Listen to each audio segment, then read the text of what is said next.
Hello, hello, hello, folks, and welcome to another episode of Airstreamers, where you never know what stream will ride. We are officially in Star Wars week, and may the Force be with you. That didn't come out as naturally as I thought it would. Yeah, I think you were really hesitating nervous. you were hesitating on whether you wanted the Force to be with them or not. Well, I was going to say... may the Force be with you? I was going to say, may the Force be with all of you, but that's not a thing. That sounds like at church when they're like, and also with you. Jinx. It's probably not. And I actually don't really know it. My camera's all messed up from, and I didn't even adjust it from. Wait, so Deb said we have a new theme song, a new version of a theme song. Did something else play than what we thought? Because that's not normal. Wait, or for the podcast? Wait, what just played? No, the theme song here played. The podcast has a new theme song. Yeah, but I'm just saying, is that what Deb is referring to? Maybe, which, by the way, we are behind on this week's podcast episode. Chris, I'm going to switch this new little highlight setting because it's just a little much. Twitch has like this new way you can view what's going on. Anyway, wait, I want to just thank Sam and Watson and Wendy for 14 months subbed with us. So crazy. Thank you, Sam and Wendy. You both are really important to the community, and as is everyone. Thank you, Sam. Thank you, Wendy. It's remarkable that when we first started this, we never even thought we'd go past, what was it? At the time, we were trying to get people that we knew on to watch us to have more than one viewer, which was the bot. Yeah. Do you remember that? And now we're here. People are like actively resubscribing to our channel, which blows my mind. It blows my mind completely. Thank you genuinely from the bottom of our hearts. Deb, it is the exact same song. So unless our ear holes are different, I think that it was the same. I don't know. Maybe we got an update to the song and we didn't even know it. You never know. Thanks, Wendy. We love having you here. So welcome, folks. We are officially entered Star Wars week. And the reason why we picked this week in particular is because May the 4th is tomorrow. Yes. Tomorrow is May the 4th. Side note, pause. Gaga released a new song today. I didn't even get a chance. Today was crazy. We'll get into it. Why is this like doing this? Like, is that streaming weird? No, we're full bars. May 3rd. The reason I'm saying is because May 3rd was tomorrow. It was when Gaga was going to announce or release the song. It's got a very 80s vibe. It's very Top Gun era, like original, like 80s pop, 80s ballad, like power ballad. You know, I mean, I will always listen to Gaga, of course, and I do not like it. I'm going to be very clear about my quick hot take review. It is my ear holes have heard it only one singular time on my way to work, and I think after having heard her, need to introduce Ear Forests to this community. I know, and I think we tried, but I don't know. No, we can give homework on it, and yeah, we can give the synopsis for those who don't want to do the homework. Yeah, like what is it? The Cliff Notes or Cliff's Notes? It's Cliff's Notes. Okay. Well, or really, they don't use that anymore. It's Spark Notes now. Okay, well, but you used to pay for Cliff's Notes. Yeah. I think if you want like the whole thing, you go to Spark Notes. I don't know. Where is this going? Are we overblown, by the way? Because I'm just seeing that we're in the red on this sound, and I just want to make sure that we're not blasting everyone's ear holes when we're talking. How is our volume, folks? Let us know, because I agree with Chris that we are very loud, according to our system. But I don't know. According to our system, we played one song, but we got another song, so you never know. Our sound is great. Okay, good. Okay, great. I have no idea where I was going with that. What were we I don't know. talking about? You deviated from my track, and I joined you, and now we're lost. Is this the prisoner? We're really found, yeah. The prisoner dilemma? Gaga. Oh, ear forests. We need to introduce the concept of ear forests to the folks. To the lore of the channel. And we need, yeah, but not today, because we've got a full agenda tonight. But we will get to that at some point. Okay, so look, we do have quite an agenda, which we normally don't have, but considering that we've labeled this Star Wars Week, we do want to get to some particular moments of what we want to talk about. There is going to be a quiz that I'm excited teacher by. Mode is coming out. No, this is game mode. It's not teacher mode. Can we use No, Spark not a quiz notes? on what I'm telling you. It's a quiz on did you do your homework coming into this all. Quiz.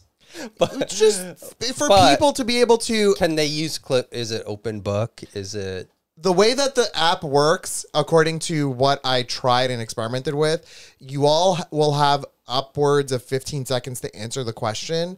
Mobile users might be a little delayed or a little less than 15 seconds. And it's just going to be a question, 4 quick options, and that's it. And then that's what happens. I'm going to have to guide you all through allowing your name to be visible in the results of the quiz if you want it to be visible. So that, like, let's say you do, I don't know, get first place or whatever, and you want to just gloat that, oh my God, I got first place on this expert level quiz. Then that will allow... Is it hard? Did you write it? I found it online, and it said episodes 1 through 3. Like every good teacher does, is just find material online. And modify it. Yeah, that's what it is. Episodes 1 through 3, beginner class, beginner quiz. Which, full disclosure, that's also how coding works. Like, there's things that I just full on, like, look up, and I'm like, how do I want to do this? And then you look up and you copy and paste. Yeah. This so that's what I did. I copied and pasted and modified just like a little bit. There was one question that was weird. But the beginner quiz in my brain, that was way too beginner. Like, I know not everyone's as big a nerd as I am and all this, but I genuinely thought it was like, I don't know, it's like... What is the name of the movie Star Wars? Yeah, basically. Okay, yeah, I think I could pass that one. And so then I did Expert, which is the one that we're going to do tonight. And even that one, in my opinion, some of the questions are kind of easy. I think if you took it, you get a 10 out of 10. I got a 10 out of 10 as well. Oh, now there's pressure. Brittany Peanut's super excited about a trivia quiz. I think it's going to be a lot of fun. Yeah. Thank you, Lena, for the 300 bits. Super sweet of you. And also, I just don't want to cut you off, but I don't want to leave everyone hanging. Mozzie and Bell and Buttons asked how my tooth is, and it is fabulous. I think I'm at the point where, not to gross anyone out, but my stitches are probably going to come out soon, which I'm thankful for. They're just itchy at this point. I just want them out. Just before we went on, Chris is like, I think my stitches are about to come out. And I'm just like, so if I'm now, talking, like birth, yeah, if I'm talking and I just have a stitch just pop out of my mouth, then that's what it is. A couple of people. You know what I want to just also say, that the bigger part of suffering with this stupid implant is not the pain. I had no pain. I had no discomfort. I had emotional damage from not being able to have wine now for like 5 days. Yeah. Emotional damage. Emotional damage. I don't know how it goes. Chris, I just, as we were talking, got an email from Radiolab. Oh, that's so weird. Are you serious? Radiolab is the Fear Forest story that we'll get to. Yes. Now, I just want to point out. Yeah, dissolvable Sam. At the moment in time right now, I would normally go on a soapbox scepter moment about the events in the world that are going on. I want to bring it up. I want to bring attention to it, but I do not want to dwell on it because I just feel like it's so bad. I don't have the energy. I don't have the energy. I'm absolutely exhausted about it. But I also don't want to go by and not having said anything. Yeah, because I feel like that's weird to do too. That's good. I also can't process it not having a glass of wine tonight. It's bad. But again, we are typically all here gathered to have a little bit of fun and like kind of step away from all that for a moment. I agree. And that's what I'm kind of choosing to do. Until maybe later when I just get on it and I'm just going to tear the place down. I don't know. We all know, we all feel like Eloise right now with our face plant into Grogu. Exactly. And so that's all that I'm going to say about that for right now. Just that it exists. It's the worst. I feel for everybody. I wish there was a magic wand I can wave to make it all go away. And you know what I wish? That I had the force to go up to the Senate and just say, you will not do that. Just first of all, can we talk about are we getting into Star Wars yet? Because this is a very good segue. Yes, but I had a different entry point, but go for it. Yeah, I want to just talk first. Are we going sequentially, like 1, 2, 3? Because I wanted to just set some ground rules before we go whole hog. Okay. So if you want to like go whole hog, well, I wanted to just talk about the Senate, the one Senate scene that I think is very good. But here's what I plan. Here's what I want to do. I'm going to get a little teacher mode for just a sec. Just wait. Hear me out. Many folks are joining us tonight who are probably like, oh, geez, I have to suffer through this whole Star Wars conversation. And I feel for you. And I typically myself feel that as long as I'm somewhat aware of where the like dialogue and conversation is going, I can also follow and find enjoyment from it. Yeah, find enjoyment of the conversation, and also and you know what you can always do? Contribute, whether you know it or not. Because you know what, I did my homework a lot in school, so I'm not going to give that example. But like, if you kind of just wing something, like at work.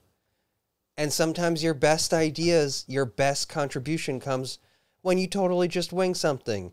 And you don't have to have watched the movie. If you hear something and you're like, I like that, you're like, I like it too. You know that aside from the Scarlet Letter, that is how I got through every single book report that I had to write. I think I winged it completely, which is weird because I'm a reader now. Like, I love reading. In 5th grade, it was, for me, the Blue Dolphin or the Island of the Blue Dolphin or something.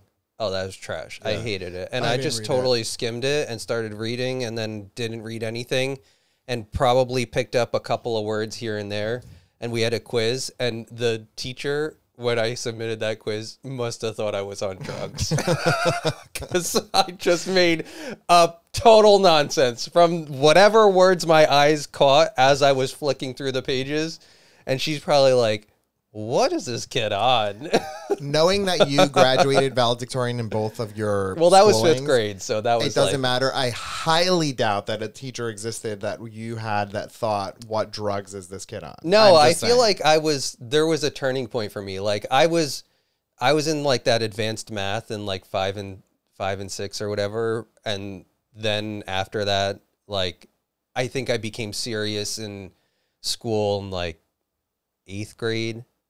And then high school, but like 5th grade, I mean, I don't know what did I learn? Nothing. Wait, so the Doggy Bag said no ground rules, go whole hog. Basically, but the only thing I want to say is this. Tonight's focus specifically is episodes 1, 2, and 3. However, there's no way to talk about 1, 2, and 3 without talking about 4, 5, and 6. You don't really have to talk about 7, 8, 9 much to talk about 1, 2, and 3. Now, all that I want to do is just give a basic idea of what this story is about so that you all who are not fellow Star Wars nerds like myself can have some semblance of an idea of what is going on. That's all that I want to do, and then we can go whole hog. Okay, before we do that, let's just welcome Tanjiro Kamito. Hello, welcome. And they're the first person to have that little box thing that we got enabled on Twitch that says... Yeah, that's been. All it's doing is outlining it. The outline is nice, though. It is very nice. It's very nice. Jensen, when my work has meetings with the Star Wars team and trivia, I complain. When you have a Star Wars team, I'm here because I want to. It's all about choice. Yes. So, Sam, yes, I hope everyone knows a little bit about it. But I hope that people end up like knowing a little bit more with what I'm about to say. So, in the world of Star Wars, there is episodes 4, 5, and 6 came out. They started. Why am I doing? Oh, wait, 4. That is the trilogy that started it all. And then. Thank you, Deb. Oh, Deb swooped in on that one. She's like, not in my place. It was the whole, I'm the alpha of the house. See what happened. And Deb is like, nope.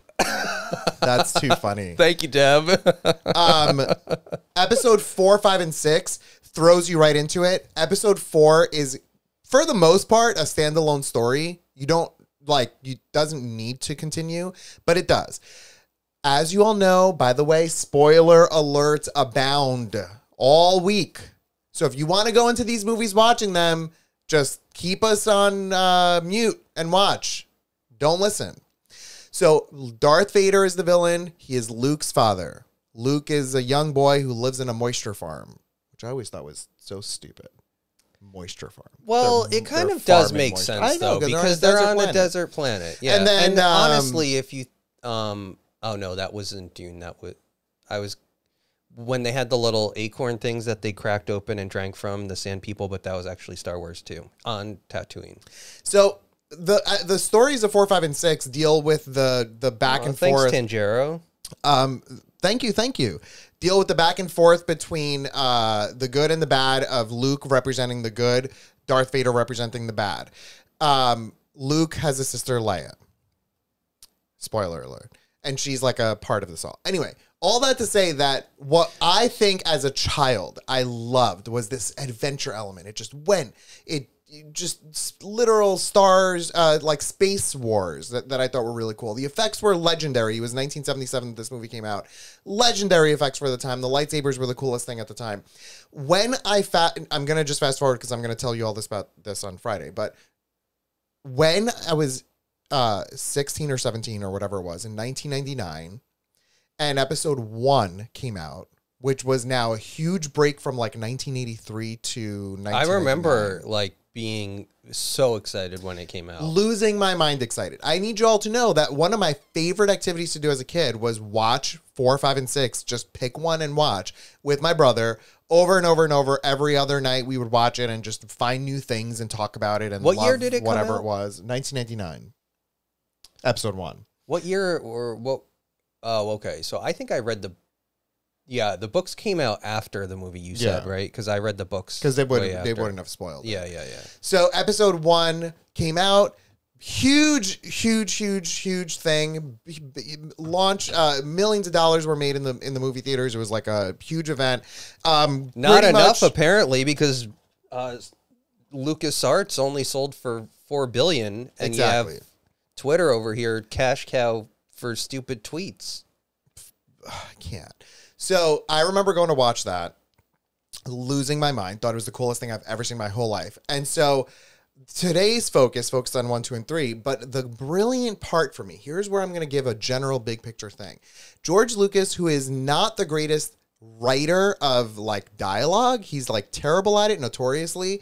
He knows how to tell a story. Big picture kind of person. And I feel like he's a good world builder. Like those are the two things that he... Okay, so obviously cinematography, he's like a pioneer in for a lot of methods. He is a world builder, and he tells a great overall story. The conversation part of it, nobody wants to talk to George Lucas probably because it's just deadpan the whole time. It's like you're talking to a wall. Right. And meanwhile, he's thinking how he can progress your relationship further in his head because he wants the long-term friendship where you're sitting on a porch in your 70s, sipping tea together and reminiscing about all of your prior life experiences.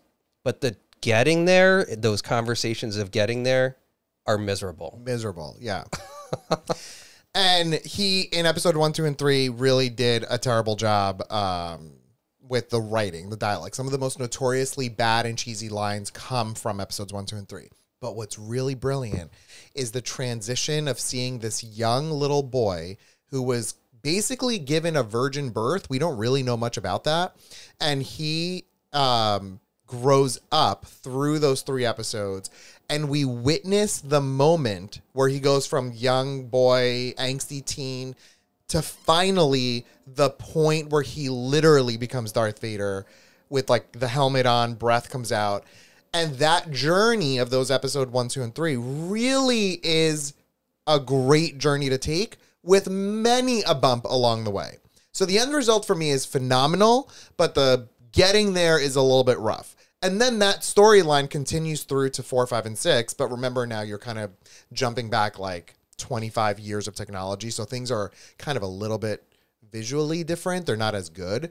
But I think with 1, 2, and 3, he did a really good job getting us there. I think what's really interesting is if you look at, so prior to this, I don't know of any movie that started in a series labeling it episode 4 as the first release. And yes. I don't know if there is, but it's definitely not commonplace. I don't think so. I feel like I want to say that I don't think that's happened. I will say the subtitle of A New Hope, that came later.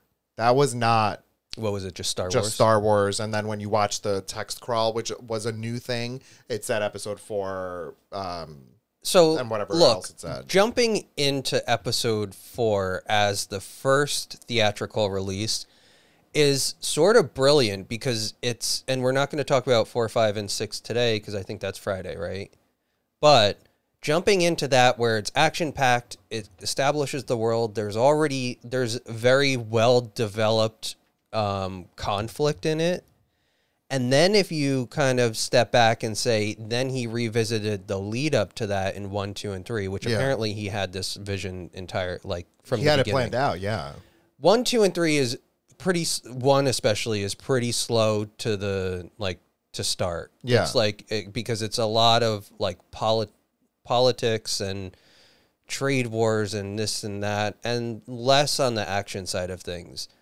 If he had started with episode 1 in the release, in the sequence, I think everybody would be like, what is this guy talking about? What is he doing? I agree. Because there's no real hook. And truth be told, though, the technology at the time in 77 did not really allow for what that vision was that he had to come out. Yeah, because I think that's what he said, but I feel like he navigated it expertly or he took advantage of that situation where he was like, okay, well, maybe I want to focus more on the visual aspect of things and less on the battling and the chaos and that kind of stuff. And that led to a weaker story or a slower story, but more of conceptual problems. Yeah, and I think that with 4, 5, and 6, you really, and I know this is a 1, 2, and 3 convo, but you're really bringing it down to be a story about a father, his kids, and a friend, which is Darth Vader and then two good kids, versus evil. And then of course, yes, the big picture is good. What I'm saying is the plot points wise, it's a pretty simple story to tell. With 1, 2, and 3, though, they are, I don't know if I want to say unintentionally complicated, but there's a lot of moving parts. And I have a note that I took when we were watching that Chris brought up. Before I get there, I want to just mention a couple of things that people said. Crymar said, from what I understand, George Lucas sold the story to Disney at a discount because he never wanted anyone to make a movie in a way he didn't like. So he did it to protect it. Kind of, he's saying, I'll give it to you as long as as long as you honor my brand.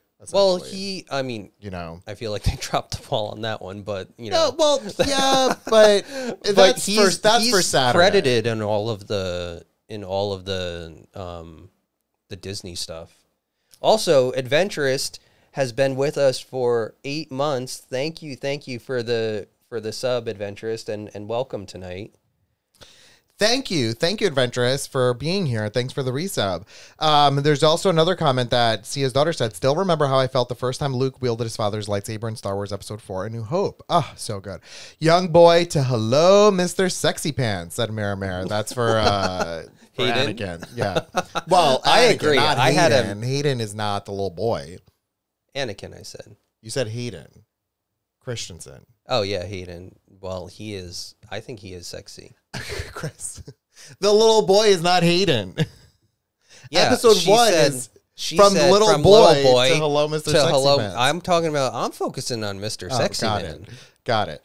In episode 3, Body Adi. Oh my God, when he stands up out of the bed and goes to wherever to put his robe on, there's a glimmer of light that reflects his washboard abs, and holy McMoly. I just don't like the hair. That's my only problem. He quit singing to be in Lord of the Rings. Just as Chris. What are we talking about? Aerosmith. Oh, yeah. That's a whole thing that happened. Yeah, we'll just move on. Anyone else notice the live camera having issues? Yeah, I don't know what's going on. I think it's your cable is probably loose. It's not. I've done that, and it doesn't do anything. We need to get a new cable for it or something. So let me read what I wrote. Star Wars Revenge of the Sith is the destruction and creation of Darth Vader. I cried and battled the first time I saw Revenge of the Sith. Oh my God, Revenge of the Sith is so good. So good. But leading into episodes 1, 2, and 3, there is an obnoxious amount of government, political, socio-political stuff going on. It's almost like an episode of West Wing or something. Yeah, and I've watched this a bajillion times, and I did not remember ever getting it. It never clicked for me, like what is in fact the driving force behind all of what's happening. And as we were watching a week ago or whenever we were watching it, I paused and I'm like, Chris, can you just explain to me what's going on with like the lead up? Literally to half an hour into episode 1, because the little text scroll talks about trade route stuff, tax stuff, and Senate stuff and all sorts of stuff. So I wrote down, this was a week ago. This is what Chris said. The shipping company, imagine there's a shipping company. They block shipments to California. And then the president of the United States, instead of Congress, sends the CIA to investigate what's going on while the Senate is off just debating why the shipping company is blocking shipments to California. Chris said at this point... Probably be FBI, though. FBI is internal, and CIA is international. Okay, so I'll switch that. And then the other thing Chris said was he elected the name of Herbert Hoover as president. I don't know why. And that is the equivalent of the Supreme Chancellor in episode 1. And then Trump is vice president. To Herbert Hoover. And Palpatine's, yes, to Herbert Hoover, which is, yes, exactly, of Naboo. So that is the, like, landscape that we're working in where... So basically, you have a democracy that then is dealing with some trade issue where they're blocking stuff going to certain parts of the country. And then the government steps in and says, we have to stop that blockade. And then all hell breaks loose. Yeah. And meanwhile, you have Trump in the background, like planning everything and like using Herbert Hoover as a pawn and all of the Senate as pawns. Right. I mean, I'm not giving Trump this much credit because he's not. Oh, no. He's dumb as a box of rocks. But if he were smart, he's definitely got the conniving side of Palpatine. But he doesn't have the smarts, I think. And ultimately, what I think is not a spoiler, like if you watched 4, 5, and 6, and then you watch even 1, you'll piece together what's happening. But this Supreme Chancellor person who we're saying is Herbert Hoover, the Trump person, right? He is in fact the evil emperor that's at the end of 4, 5, and 6. Which I think that is really what's genius, is like that, seeing that progression of like, how did we actually get to an emperor? And I mean, this is not lost on me that this is the world that we're living in today and people fighting for power and everything. I feel like this is a very common story throughout human history that's now like realized in Star Wars, but in a sci-fi setting. And that's what I love about it so much. Yeah, and I think the best sci-fi is the science fiction that is relatable, close to not being fiction. Yeah, that's totally the coolest thing. And so Trump, well, yes, Heidi, the person we're saying as Trump that we're referring to, and I feel like we're giving Trump too much credit because he is not this figurehead. He's like a fake figurehead. But the main villain of 4, 5, and 6 is what we all know and knew at the time as Emperor Palpatine. And he is the person who's Senator Palpatine. In 4, 5, and 6 is the Emperor. Oh, Heidi's talking about 4, 5, and 6. So in 4, 5, and 6, he's Emperor Palpatine because he's the leader of the empire that he's created. And I think he's just referred to as the Emperor in 4, 5, and 6. 100%. they refer to him specifically as Palpatine? He is Emperor. Yeah, I knew that name way before episode 1. Oh. I knew that growing up. I knew him as that was the guy, Emperor Palpatine. For sure. This is not like I'm mixing things up. Yeah. Episode 4, 5, and 6 included Emperor Palpatine, who is the main bad guy of 4, 5, and 6. And 1, 2, and 3 not only shows the creation of Darth Vader along the way, but it also shows how easily someone can completely manipulate a democracy and twist it for their gain and turn it into a freaking dictatorship. Or an empire. Yeah. Can you even? It's literally what we're going through right now. And that's why I think episodes 1, 2, and 3 are so brilliant for how they do that. Episode 1 has him be like this sort of relatable person, who Trump never was. Relatable person who's like on the side of all the common people. Episode 2, he's like a little bit in danger. Oh my God, what do we do? Episode 3, by this point, he's very much aware of what's going on, and twisting everything around. And then by the end of episode 3, he's like, what he's really doing is he's creating. This is the crux of his agenda, the Empire's agenda. Yes. This is distinct and not a subset of the gay agenda that we both get. And what his goal is he creates problems, and then he draws more power from each of those problems. And that's exactly what has happened time and time again for people to get power. Yeah. Because if you think it was like, build a wall, it's creating a problem that didn't need to be solved. Yep. And it got him the presidency. Like, people voted on that. Yep. And then it was like, we have this problem, we have that problem. And it's like, you just continue to chip away at freedoms or whatever. And it becomes then he has amassed all of this power, and everybody steps back and is like, how did that happen? Exactly. And that's exactly how did that happen?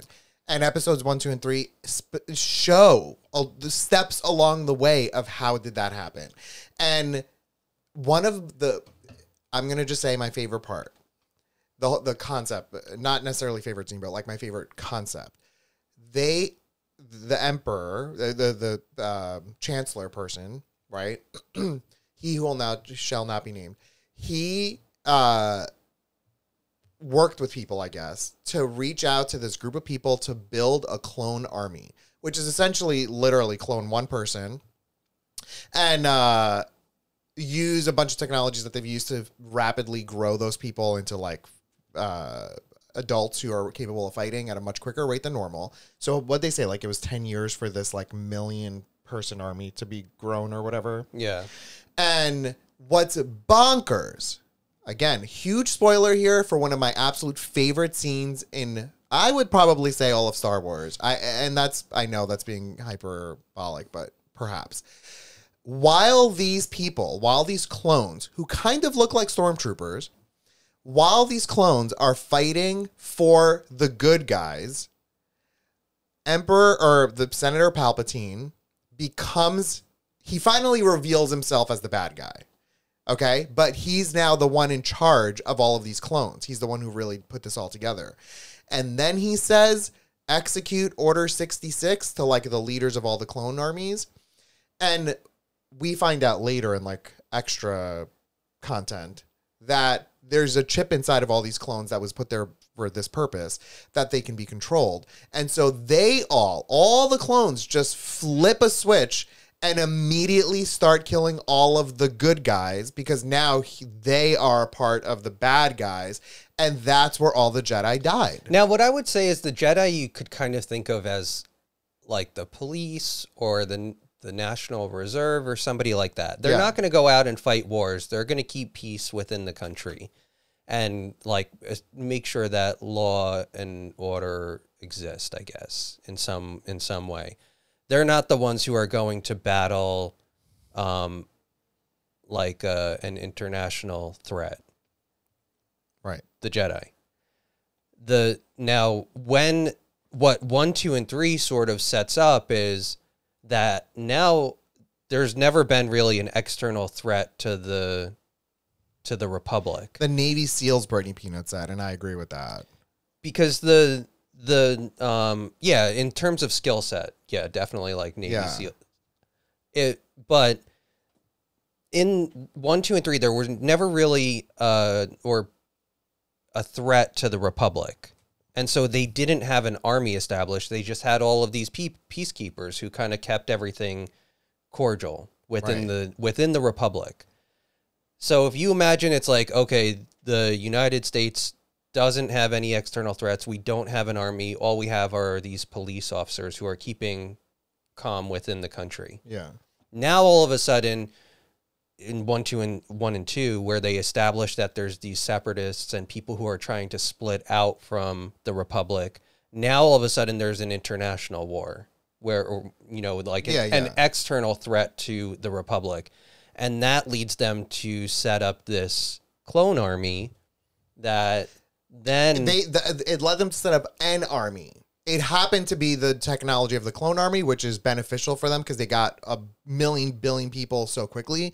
But they were looking to just have an army prepared for the purposes of what you're about to say. I think. And then who runs the army? But like Senator Palpatine, Chancellor Palpatine, who has commissioned this army and at the same time put a chip in the army so that he can defeat the peacekeepers, the police, so that he's in control of all of the force. So now he's got all the power, all of the force, all of the muscle, and the people are kind of left helpless.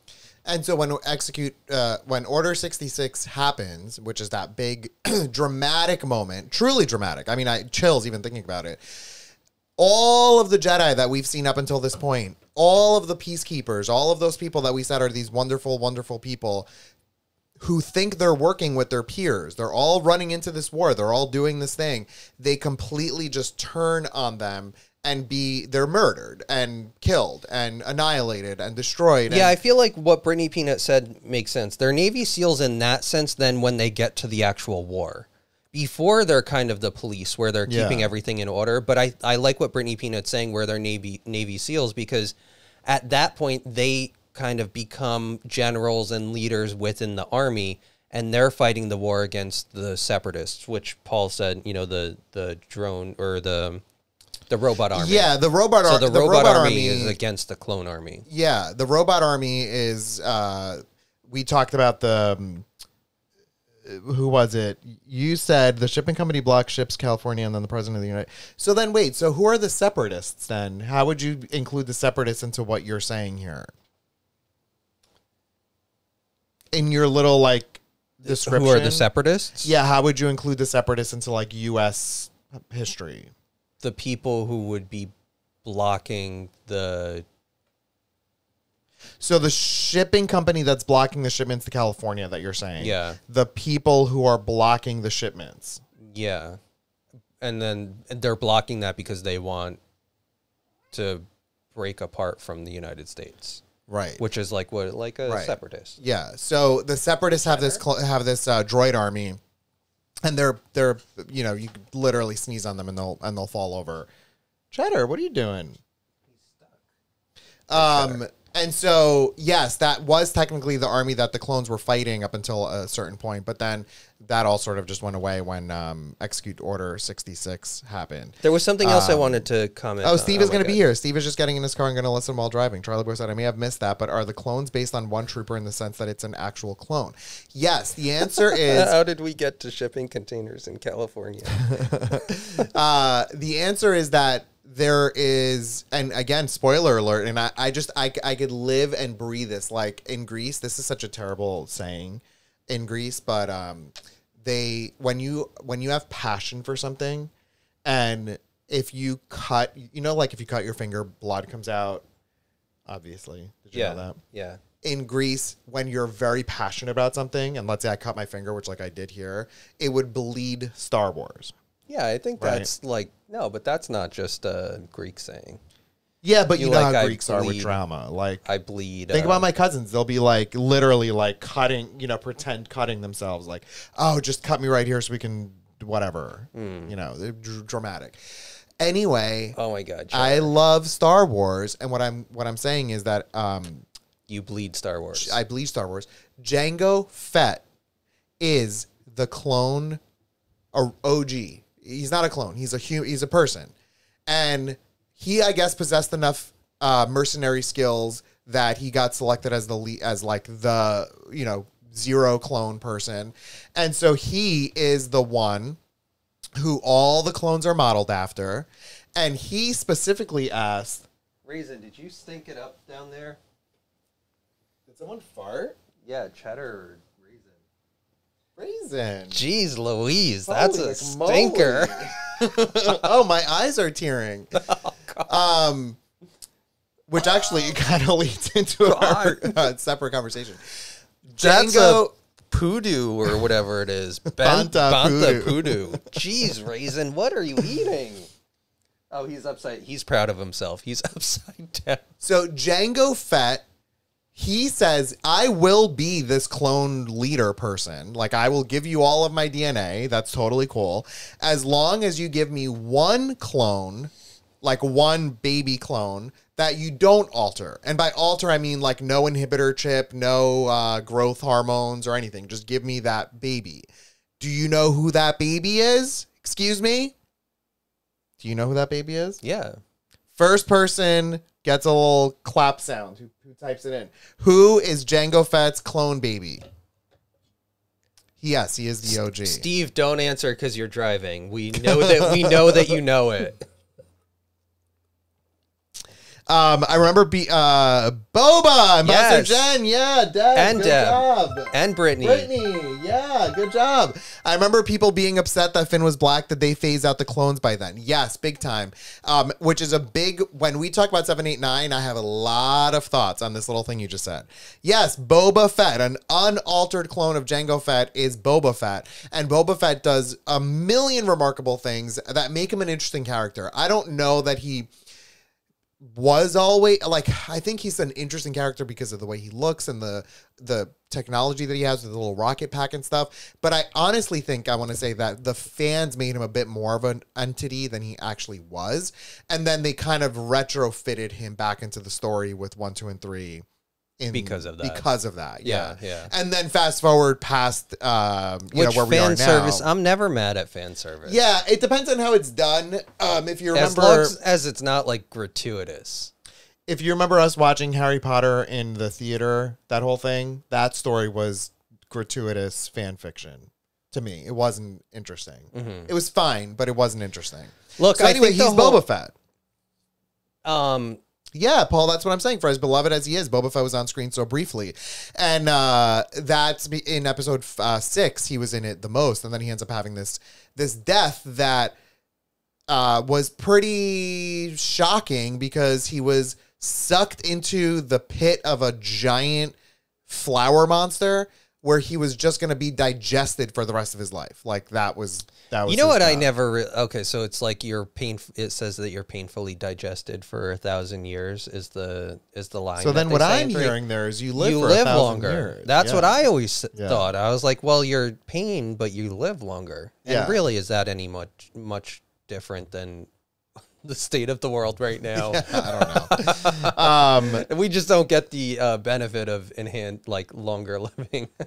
So Boba Fett show is now the results. It actually starts. Episode 1 of Boba Fett show is him coming out of that plant monster. Like he did survive, and there's like a specific thing that goes down with that. But oh, Brittany Peanut, don't even get me started. Disney Plus has an animated series that explores the clones. It's called Clone Wars, folks. It is so freaking good. It's not even animated. I mean, like you hear animated and you think that it's like a childhood, like a kid show. Like a kid show, yeah. But it's really not. It's very, very well done. And I feel like as it goes on, it becomes more and more mature. Yeah, it kind of does that thing, which, speaking of that, I want to actually mention something about Star Wars in general. Star Wars for episode 4, 1977, it captured a generation, right? The whole world was in unison that this is something to watch. We all love it. People of all walks of life, people who never would have watched a sci-fi show, watched it and loved it and loved it and loved it. Then enough time had passed where these people and these folks have all kind of grown up. So they became sort of parents, or they stepped away from the world of like kids stuff. And I think one of the complaints that people have of episode 1, including myself, is that it's a little too childish, right? With a bunch of things. And we'll talk about them in a bit. I imagine, as George Lucas, that you are now in this position of trying to have to entertain or not because it hasn't happened yet, but get a new set of kids to enjoy Star Wars. How do you do that? How do you get the parents to go watch it? That's a really interesting point. And how do you get the kids to remain interested? I never thought of that. Think of it. The parents know Star Wars. They loved it. They want to be there. But then how do you get the kids to stay sitting for the 2 hours? Even like you said, I mean, like their entry point might be 1. And then when they like it, many of my students have 1. I'm saying like even kids who were young when we were teenagers when it came out, but kids who were young at that point in like 99 who are like 5 or 6, I never thought that's their entry point and that they're probably watching from there and going forward. And not that needs to be an accessible entry point for them. Exactly. And that's why when I say the whole spoilers thing about Darth Vader and Luke, and we're all kind of like joking and, oh my God, he's his father. That moment in episode 5 leading up to that shocked the world. Everyone lost their minds that this was this critical of a story arc, that this good guy is literally fighting his father, who is considered the most evil, and Luke is the most good, right? That's where the balance of that comes from. Watching it from episode 1, you know that already. That scene no longer is going to matter for you. It's almost going to be like, yeah, like we know. So I think that George Lucas had a difficult task on his hand. He needed to make money. He needed people to enjoy it, which is why I think episode 1 tends to lean more towards the child side. He didn't need to make money. No, I'm sorry. He needed it to make money. Because if it didn't make money, they wouldn't have supported the future sequels. But wasn't it through LucasArts? Like, that was his company. Yeah, but still, if no one went to watch episode 1, he wouldn't have had the opportunity to build episodes 2 and 3. Those were not locked in. Yeah. Like, right now, we're dealing with James Cameron, who's concurrently filming, I'm just saying, 4 Avatars. By that point he was like a billionaire, so he probably would have funded 2 and 3 out of his own pocket if he wanted to. Yeah, because I think he just loves it so much. I think he loves it so much too. Yeah, so The Bad Batch is another great show. We didn't finish watching that one. We started it. There's another thing I want to say. The next Disney Plus series is the Obi-Wan Kenobi series, released this month. Yes, May 27th. I'm pumped for the Obi-Wan. Ewan McGregor is that Obi-Wan? Yeah. And Mare said, why does he not age? And I agree. He does not age. He does not age. He is one of the shining lights of episode 1, 2, and 3. Totally. Yeah. Now, I would like to go over a couple of things that are specific to episodes 1, 2, and 3, if you're okay with that. Yeah, but do you want to cut to so everybody can digest, because we're unloading a lot of information. When we said that we were going to do a day, I was like, Chris, we cannot literally do a day for all of Star Wars. And then when we said a week, I'm like, oh my God, are we going to have enough content to talk about for a week? Yeah, I'm like, oh my, I feel like we haven't even started. Everybody who's not a Star Wars fan who's tuned in tonight, thank you. But also, we're going to give them whiplash. So let's just pump the brakes a little bit. And maybe let's show the video of you and, do you want to show that? Yeah, I'll tell that. Charlie Boy, you're smart. You're a smart cookie. I'm taking notes for the quiz. So, one of my favorite, human actual stories that I experienced myself is when I went to Disney in February 2020. Literally, we're walking around with COVID patients. We have no idea. And I think I've mentioned this story on the stream before, but it's worth mentioning to all the new folks. I decided that I wanted to get the whole experience at Galaxy's Edge, which is the Star Wars land, on how to build the lightsaber. And now, we were very excited about going to Galaxy's Edge. I was looking forward to that more than anything at Disney. And I just have to say it is absolutely remarkable. 100%. Even though it's on the smaller side, I think it is just a total blast. Loved every We had moment so of being much there. fun there. Merrimer, yes, he did die. I will explain to you in a little bit. Okay. And yes, we will talk about the Muskrat story too. We just need to find an entry point for that. But I will explain to you about Darth Maul too. So we get to the place. I reserved ahead of time that I want to be participating in this building of the lightsaber. It was $200, which is crazy amounts of money for this specific, like, what was it, 15 minutes? But that was like the one big thing that we did while we were. Yeah. Like, and I felt like it's kind of like a reward for myself because you've all known, I've mentioned my bad Disney story when I was younger. And if not, I had a really bad experience in Disney when I was younger that traumatized me towards not ever going back. And when I did go back, I felt like I wanted to have joy going back. So we did this lightsaber thing. And of course, out of the 15 people who are in the room, it's this beautiful story. Someone's narrating why we build lightsabers, how important your own lightsaber is. You got to physically pick all the different parts of your lightsaber. You're twisting, you're building. You pick the Kyber crystal, which colors your lightsaber. You put the plastic piece on or glass or whatever it is. You finally turn it on and it's a part of the story. Mine doesn't turn on. And in typical Disney fashion, in case you've never gone, they want to make this experience for you as magical as possible. And when I tell you, I had whiplash from how quickly the cast, who are the workers, resolved my issue. Within a second, a brand new lightsaber with different parts was in my hand, ready to go, and I'm enjoying it and I'm loving it. And then out of nowhere, a woman calls us in and was like, "We are sorry you had such a terrible experience. Can we please offer you front of the line access to the 3-hour wait for this Millennium Falcon ride?" We're like, "Yeah, that would be great." And me and Chris were like, "Shit, that was awesome." Like, we were not demanding anything. Yeah, we were like, well, look, stuff happens. I mean, I get it. Thanks, Pete, for resubscribing for 11 months. Oh, Chris's favorite. Oh, Chris's Pete, thank you. That is my favorite month. Pete, I was just talking about earlier how one of our favorite things to do when we were younger was watch Star Wars. Me and my brother are 6 years apart, so there was a gap between us, but one of the things that completely unified us was watching Star Wars, episodes 4, 5, and 6, over and over and over. All night, every other night, pick one. Oh, it was so good.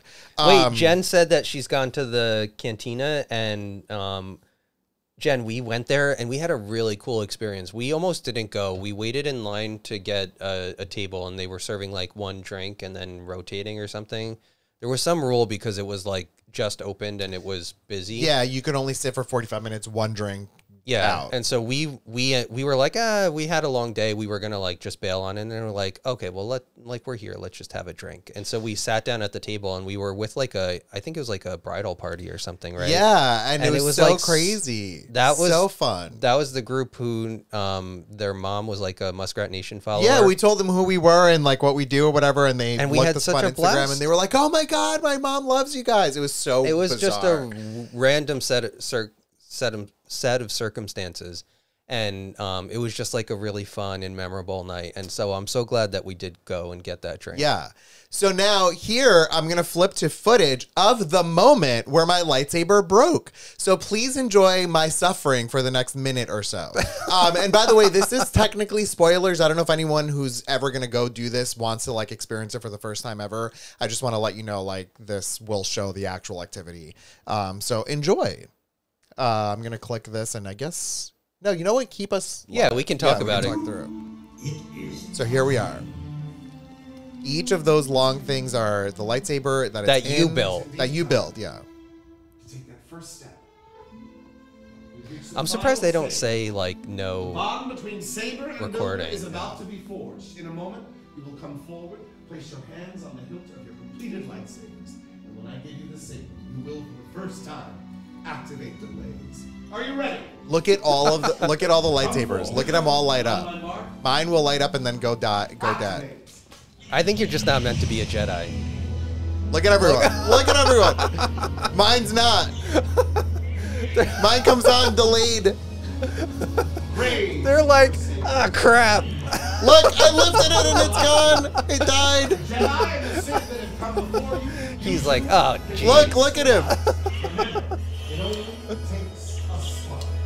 Look, he's Oh, like, he's oh, pissed. shoot. He's like, I don't get paid enough for this crap. Look how quickly he disassembles. And that's it. It doesn't, we don't, Chris at that point got nervous and was like, oh shit, I probably should stop recording. But he did rebuild it, and he was super Yeah. nice about it. We were like, whatever. I mean, it Total was like, dumpster fire. I was Chrissy. here for the laugh. I'm like, I appreciate a good, comic But- relief. I don't need it to be all serious. But Chris, I have to say, I mean, a child may have been mad.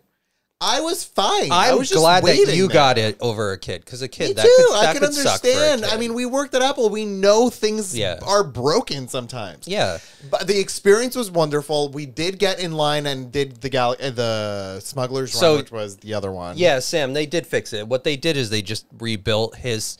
So you pick all the different parts that you get, that like what it looks like, what the color of the light is, and blah blah blah. And the guy who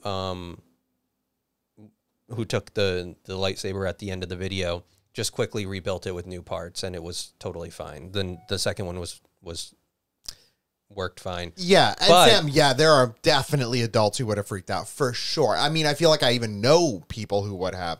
But I feel like in that moment I was like, I get it. Like, I just felt that. Yeah, like, I stuff- get it. It's shit fine. happens. Yeah. Right. Poodoo happens. And Banta Poodoo. then that the really like sort of fun. I was not Elias about it. That's what I want to say. Charlie Wood goes, your face was reading a bit of gritted teeth. Way to hold in the drama. blue or green milk. I think we got blue milk, We right? got blue milk, and it was delish. I'm telling you, we were within COVID. COVID was rampant and happening right then and there. So what is really funny though, and sort of like I think the magic of Disney, is that earlier that morning we did get reservations for the Millennium Falcon ride. And if you remember, we were waiting in line, like we got on the line, and it was like a 2-hour wait or whatever Yeah. it was. And when we got on to it, or we couldn't get reservations. That's, I think, what it was. So we got on the line. It was like a 2-hour wait. An hour into the line, you left because you really had to pee. Oh, I was dead. I was like, you know what? I would rather relieve myself right now and survive this hell than stay on this line for a minute longer. And so I was like, So I left. so and I Elias enjoyed, I was like, I can come with you. And he's like, no, like go on the ride. And so I went on the ride while Elias went and peed, because you couldn't come back on the line after you left. and And play your pee music. Pete, I think that Pete, I actually, is it milk based? I don't know if it's actual dairy, but it is milky, if that makes sense. it's like barium, but with blue. Oh, that's what barium tastes like? No. Oh, okay. Keep going. Sorry. I didn't So cut you off. anyway, then by a weird set of events, you broke your lightsaber and you weren't a sufficient enough Jedi, where then you got a free pass to go on the Millennium Falcon Yeah. ride. And that was totally you were sort of like, well, it's fine. I won't go on the Millennium Falcon ride, because that was our last day in Hollywood Studios. And rather than waiting on the line again, you broke your lightsaber and you got on the ride anyway. Totally, and it was great. And one of my favorite stories about that, this is not episode 1, 2, and 3, but you know the Millennium Falcon. So the Smuggler's Run is meant to replicate the Millennium Falcon, and if you imagine what the inside of the Millennium Falcon looks like, there's a chess table, one of those weird chess tables that R2 and Chewie play like that weird holographic chess on. And while we were waiting and it was our turn next to go, Chris is like looking at the table. You can, there's photo ops. No, this was me by myself.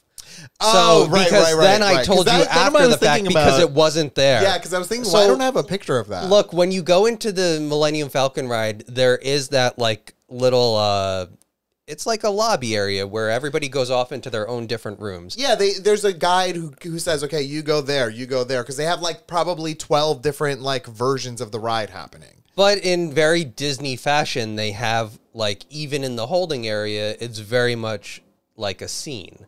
and they had the whole setup of the chess table and everything like the Millennium Falcon area. And so I'm going around and I'm looking at like everything while we're just waiting to be loaded into our room, because it's like really cool. And I'm like, oh my God, this is awesome. And I'm like moving, like looking at things. And then there's like one of those like people mover things. But it was like, I'm telling you, in the lighting of the room, it looked like it was a set piece. Looking at it, I thought it was like a speeder or something. And I'm looking at this people mover thing and I'm like looking at like touching it, and then I go on the ride and I thought nothing of it, and then you come back, we go on the ride the second time when you got like fast pass to the front of the line, and it wasn't there, and it totally dawned on me that I was just sitting there like playing with somebody's people mover. Yeah. It wasn't a set piece. Chris is like selfieing with this cool new technology. Terrible. What an idiot. So we think that it is plant-based coconut milk. Jen says, I did not know this. Jen Brambilla said you could have asked the cast member if you can go back in line, similar to Rider Switch with kids. I didn't know that. I would have definitely done that. Oh, really? Well, now we know. Pete says, okay, if it's coconut, I could probably do it. Not sure if you all heard, but I have milk issues. Oh, Jesus Christ, Pete. He's the drama. So Chrissy says that Disney paid for, I think, her father's trip because they got into a bus accident and the whole trip was paid for. Oh, wow. By Disney. What, on property? But it turned into, it was actually like, it did ruin her father's trip because he got hurt. It was all over the news because it was between two of their buses. A lot of people got hurt. Crazy. Oh, wow. That is I not hope he's okay now. At minimum, the vacation should have been paid for. And Miramar said I was disappointed with that ride. I will say with that ride, you do have to be in the right position. I enjoyed it because it was like a free ride. Like, not free, but I got fast pass, so the experience made me happy. Look, I think... But it's a ride where you're given a roll out of 4 rolls. So if you, or 5, if you don't get a good roll. Oh, we had a kid with us and he was terrible. But I would have killed it. No, yeah, you would have, but we cheered him on because we left and we gave him like a high five and everything. Because like he was having, and then once he was out of earshot, I cursed him out. Yeah, like good gays, we were very nice and cordial. And then afterwards we were like, oh man, that kid really sucked. Jesus Christ. I mean, it was so bad. Like one person goes up and down on the ship, the one person then goes left and right, and you're supposed to guide each other towards like shooting the bad guys or whatever. And if there was like me and Chris, we would have been on level like 100. We died at level 1. Well, yeah, either they probably would be like checking in on us because you would be yelling. Are you guys okay? Yeah, they're knocking. Are you okay in there? Not yet. I have to get my high score. I'm just beating it. Too funny. Yeah, so anyway, let's get back to 1 and 2 and 3. I have a list of things here that I want to, these are live notes. Can we do Craft-A-Cam for this? Yeah. So. I mean, if you want to just steal my. Usurp. Let's see if this works. Is this visible? Yeah, that's good. Okay, so take a look here. I came up with this brilliant system. Brilliant that I'm so much that I'm going to trademark it. Not really. Whereas I'm watching, anytime the spirits move me, the mole people in the sky move me towards, I do not like what I'm watching, that's a no. I give it a no tally. If it's yeah, F yeah, I give it a yes tally. Star Wars Episode 1 ended up with a -7. It's not good. I don't know where the range of this is for this tally Minus system. infinity to plus infinity. Yeah, and so -7 is somewhere below average. Much far below average. And that's how I rated the first one. Some of the things that I wrote on the side are terrible. Chupa Chawa, when Anakin was, little baby Anakin was like, but I had to go all the way to Chupa Chawa to get blah, blah, blah. It was just terrible. Wait. Oh, yeah. He's talking to Watto. Did you see what Cry said earlier? That Oh, I meant to comment on that. I didn't know that about the boy who had some severe issues growing up because he had that sucks. Schizophrenia. Yeah, you know what? That's like a childhood actor situation. Like, isn't there like a thing where it's like every time that? Yeah, I think Sam or someone said that. -7 and Elias says arbitrary made up personal mole people guided system. Yeah. Yes, I love that. You're getting a oh my God, Sam, green that's one amazing. for that. That's exactly it. I'm glad Elias has a realistic perception of the quality of the prequels. I had an impression he was too fond of them. Okay, yeah, but wait, because there's more. Okay, so I wrote. He said especially, which. Oh, they should have given the direction on that. Yeah, it's because it's especially. And some people do grow up saying especially, and I understand that. But then at some point, someone should correct them and say that it's especially. How wooed when Jar Jar Binks says that. Yeah. It gives me Needles feeling. Yeah, that is. And he said it 3 times. Not okay. Not okay for once. Not okay for twice. Certainly not okay for 3 times. Midichlorian was introduced in episode 1 to a lot of negative feedback. I like this concept. Midichlorian is something that exists that up until 1, 2, and 3, we knew the Force to be this mysterious thing, this mysterious aura that if I'm attuned to the Force, I'm able to control anything and everything because of my natural reaction to it. In episode 1 here, they introduced this idea that you are in fact Force sensitive, so to speak. You are born with the ability to use the Force or with the ability to never use the Force, like a calculable? No? Like a measurable amount of this cell variant is in you called midichlorian. And so when Qui-Gon Jinn did a test on young Anakin, which is Darth Vader, he was like, oh shoot, you are like off the charts with your midichlorian. And I thought at the time, I was like, this is super cool. Everyone hated it. And it was never really introduced again. Wait, why is the Senate on here?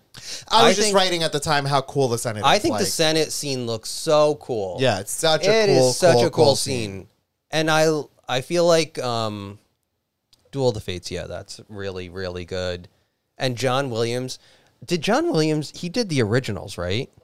Yeah, he's a grand He is dies, a remarkable person. It will be a moment. We will feel the feelings. It'll shock us. It's like in the scene, sound of 1,000 voices being silenced. Yeah, 1,000. It's the sound of a million orchestra players playing and then suddenly being silenced. Oh, it makes me sad. Yeah, he's really special. Sam, you said that's how I always thought the Force worked. I'm curious to know if you mean the like science version or like the mysterious version.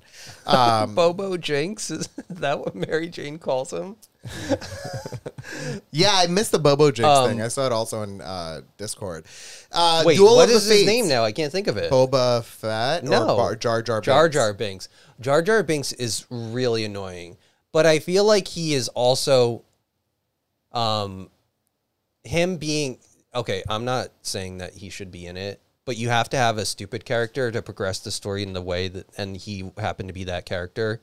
I feel like John Williams, it's a perfect storm of bad dialogue and stupid character requirements. John Williams? Or, I'm sorry, George Lucas. Yeah. Coming together, and it is just terrible. Absolutely. Raisin is destroying that letterbox again. I'm watching him. Raisin, what are you doing? It is genetic. Yes, that we've now learned that it's genetic. We talked about this, but I like Jar Jar, but I was also like 10 when the movie came out, so it appealed to me as a kid. Exactly my point. That's definitely why Jar Jar exists, for this humor of it all, until the whole world freaked out and yelled at him for being so terrible, and then in 2 and 3, he basically gets written out of the show. He's gone. He's not in it. I mean, he is in it, but he's not really important. In the 1990s, the common joke was the Force is like duct tape. It has a light side and a dark side, and it holds the universe together. Oh my God, I'm dead. I love the music in episode 1, said Mirror, the Darth Maul theme. So I have here the Duel of the Fates, which is what I think you mean, Mirror. The Duel of the Fates is the song title of the song that plays when Obi-Wan Kenobi, Qui-Gon Jinn both fight Darth Maul. And when I tell you, it is top tier. I hear it, I think of it, and I got chills right now. It's really freaking good. It's identifiable. It's unique. It really sets the scene. It's got so much action in the music. I love it, folks. I mean, this to me is why I cannot dismiss episode 1, 2, and 3, and especially episode 1, because when you have something like that in a movie, no matter how much the other things the fight are bad, scenes are also. I mean, we've been watching the 4, 5, 6 now as our homework, but the fight scenes in 1, 2, and 3 are obviously elevated because they have the ability technologically to deal with the more following the lightsaber and, you know, making it still look real. Yeah, and actually 4, 5, 6 had very slow fight scenes because of like what you're saying. 1, 2, and 3, one of the new things that has been sort of brought into the lore of Star Wars is the ability for the force wielding characters to jump far and like do sort of Cirque du Soleil stuff. Do you know what I mean? Like that was never in the originals. And yes, Paul, thanks for calling me out on that. I did mean duel, not dual. Duel of the Fates is like 2 fates, but the duel of the fates. Do you see but also, no, you know, I got it. I misspelled it. I got it. But what I want to say is, I mean, it kind of almost sort of does work in the sense that like there are two major paths. components of this. So it is kind of like, oh, I see. That's why you weren't like, oh, Elias, you're so stupid. You're like, Elias, like, you might have... it could be interpreted either way, because it could be the duel as in the actual fighting of it, but it could also be the dual aspect of even Paul these said 2 fates that are happening at the same time. Because really, these are both being determined at that point. There's that's like a fork in the road. Wow, it's so good. So, OG Steve, there's things you want to say. I will comment in a sec, but I wanted to go back to. But yeah, good job, Elias, for spelling it wrong and letting us go there. Yeah. I want to go back to the Darth Maul conversation. Mayor asked before what happened to Darth Maul. Here's the canon. We use the word canon to refer to what is actually the storyline in the world of whatever it is you're talking about. So the canon of Darth Maul is that he did get sliced in half in the end of episode 1. He falls down that tube and whatever. Then at some point in the future, these group of women called the Night Sisters, this story takes place in the Clone Wars the animated show. They discover him and use their like witch magic to basically give him life, but life with part robot. His like bottom half is like a robotic frame, and there was it was a long lead up for him to like why and how he came back to life. That, in my opinion, very believable, and I'm here for it. And at the end of the Clone Wars, he's actually around, and he goes and flies off and like basically just is back in the universe, which is why he's inside of the Solo movie. And it all does make sense. But if you are not as deep a diver in Star Wars land as we have been, he just appears out of nowhere and you're like, WTF, which is exactly what my problem was with the Solo movie as a whole. It's boring AF. And then you have that reveal. Focus on that to start. I want to know all about that. How did that come to be? You know? Yeah. Anyway. I don't even think I've ever fully seen Solo. You did. But like, we watched it over the course of multiple days. We need to rewatch it, but maybe not for our homework. I think that one thing that George Lucas did kind of No, Mariner, they did not. That's my problem. He exists. He exists, and that's great and wonderful, and it's a shock value. But how and why, when we saw him get sliced, we don't know. Sorry. No. I think that the one thing that George Lucas had in his favor when he sort of set up the world and everything is that he has this obviously he's got the theme of like the mystical thing with the Force, and that sort of allows for this concept of like the witches and everything being able to do this sort of stuff.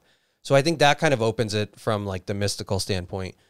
But then also I think that the fact that he always has this concept of luck in the movies really enables you to be like, oh, well, what are the chances? Yeah. Because it's really part of the theme of the whole world and it then like is a feedback loop into this whole mystical thing where is it luck or is it the midichlorian or the force really dictating the trajectory of the world? So I think it's really fascinating because he has these two major components that feed off of each other really well and just makes the world that much more enjoyable to experience. I agree, Chris. That is so smart. And almost every trilogy includes these moments you're talking about, which is the combination concept of luck. Yeah, I mean, if you others. watch it through again, and you'll see that there's a lot of times when you just are like,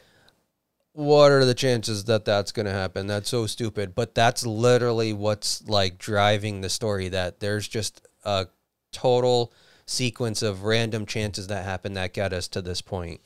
There was some, wait, where was it? Kara said mitochondria. Yeah, close, Kara. Oh, they couldn't do that for Qui-Gon. So the way that it was presented to us with the revival of Darth Maul, if I remember correctly, it involved lots of sacrifice. I think like people had to like give up their lives or something for him to come back. And so I think it's considered something really horrible and something you don't want to ever do, but they were able to do it because this small faction of witches, like the small faction of witches wouldn't want to bring back Qui-Gon. Right? Does that make sense? And I think that, what was it? Like, did one of them die or something like that? It was just, I remember something really bad had to happen. Yeah, there was like something sacrificial. Chris, I have to go pee. Okay, just check that Raisin didn't destroy everything.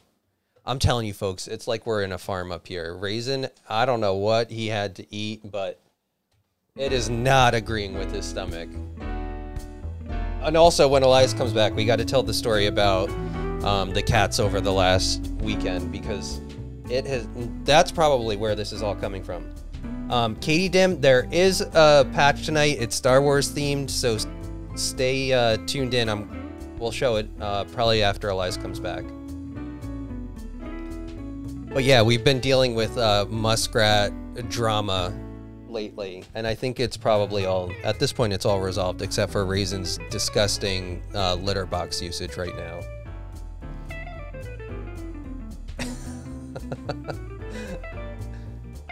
Kara said, as long as Chris laughs at my jokes. I don't know, like, I'm excited for Elias to come back because I want to tell this muskrat story that it really started on Saturday evening after the stream. And so it's been like a couple day affair now that we've been dealing with this. And oh, hey, Lil Red, thanks for tuning in. A couple days that we've been dealing with it. But like I said, now that it's resolved, and most of you out there are pet owners, and when things are like off, it's bad. When things are off with 7 cats, it's like a total dumpster fire. Oh, and Kathy asked for Bernie. I will get Bernie when Elias comes back.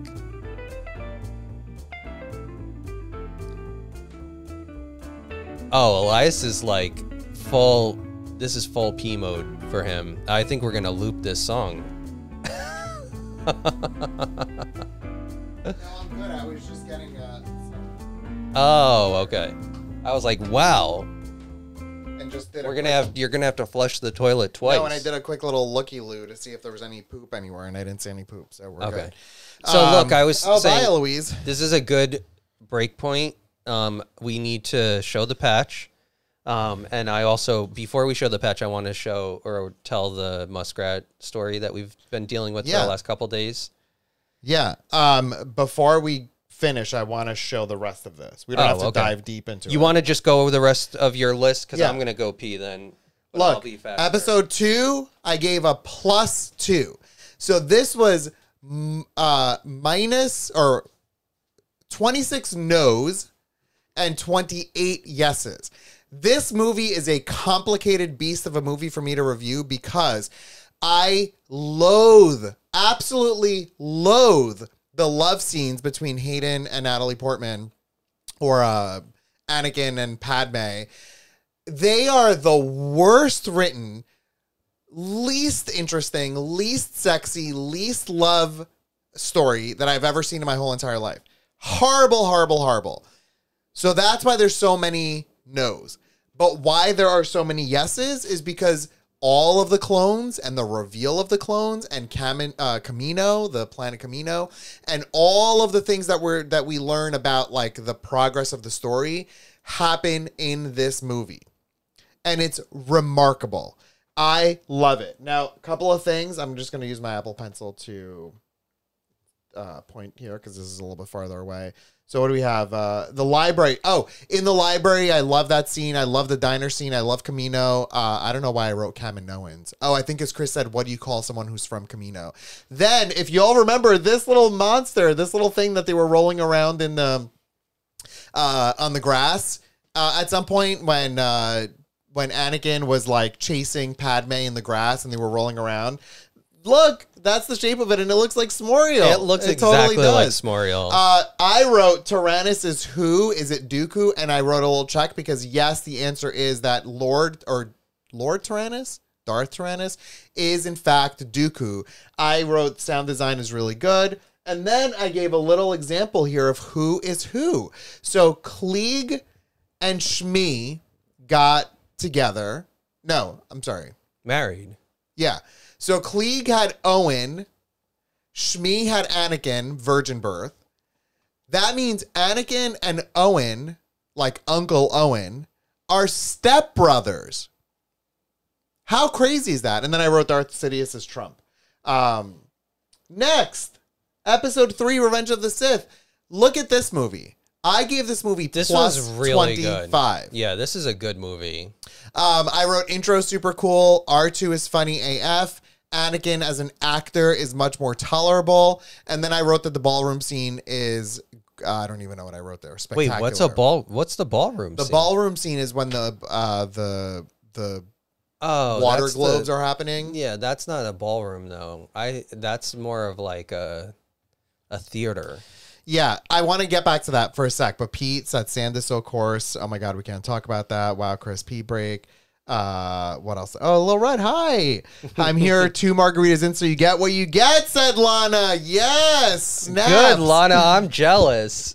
If you are a Star Wars fan, you chose the right night to join in, and guess how it is in my house? It goes by one. The sound design of Obi-Wan flying around the asteroid trying to get to the clone factory was awesome. Yes, that's where I wrote that. That's where I wrote that line. Oh, no, sorry. I tried to respond hi, but I got mixed up, but I love you all. Thank you. Happy hour with a coworker. Oh, okay. We love you too, Lil Red. Agree, Elias, on number 3. Yes, a number 3 really, to me, becomes one of the, if not it's just one of the best, such a good movies. Crossover. Like, yeah. To bridge that gap between where 4 starts and now the prequels were leading, that's difficult to navigate. Yeah. And I feel like it was really executed well. Perfect. And not in a predictable way. Like you never... Even though you knew, you didn't know. Even though you knew what it was going to come to, you didn't know how you were going to get there. And I think it's just brilliant. And I wrote down this ballroom scene. I don't know why I call it that. I think of it because of the fact that... It's a ball. It's like a globe.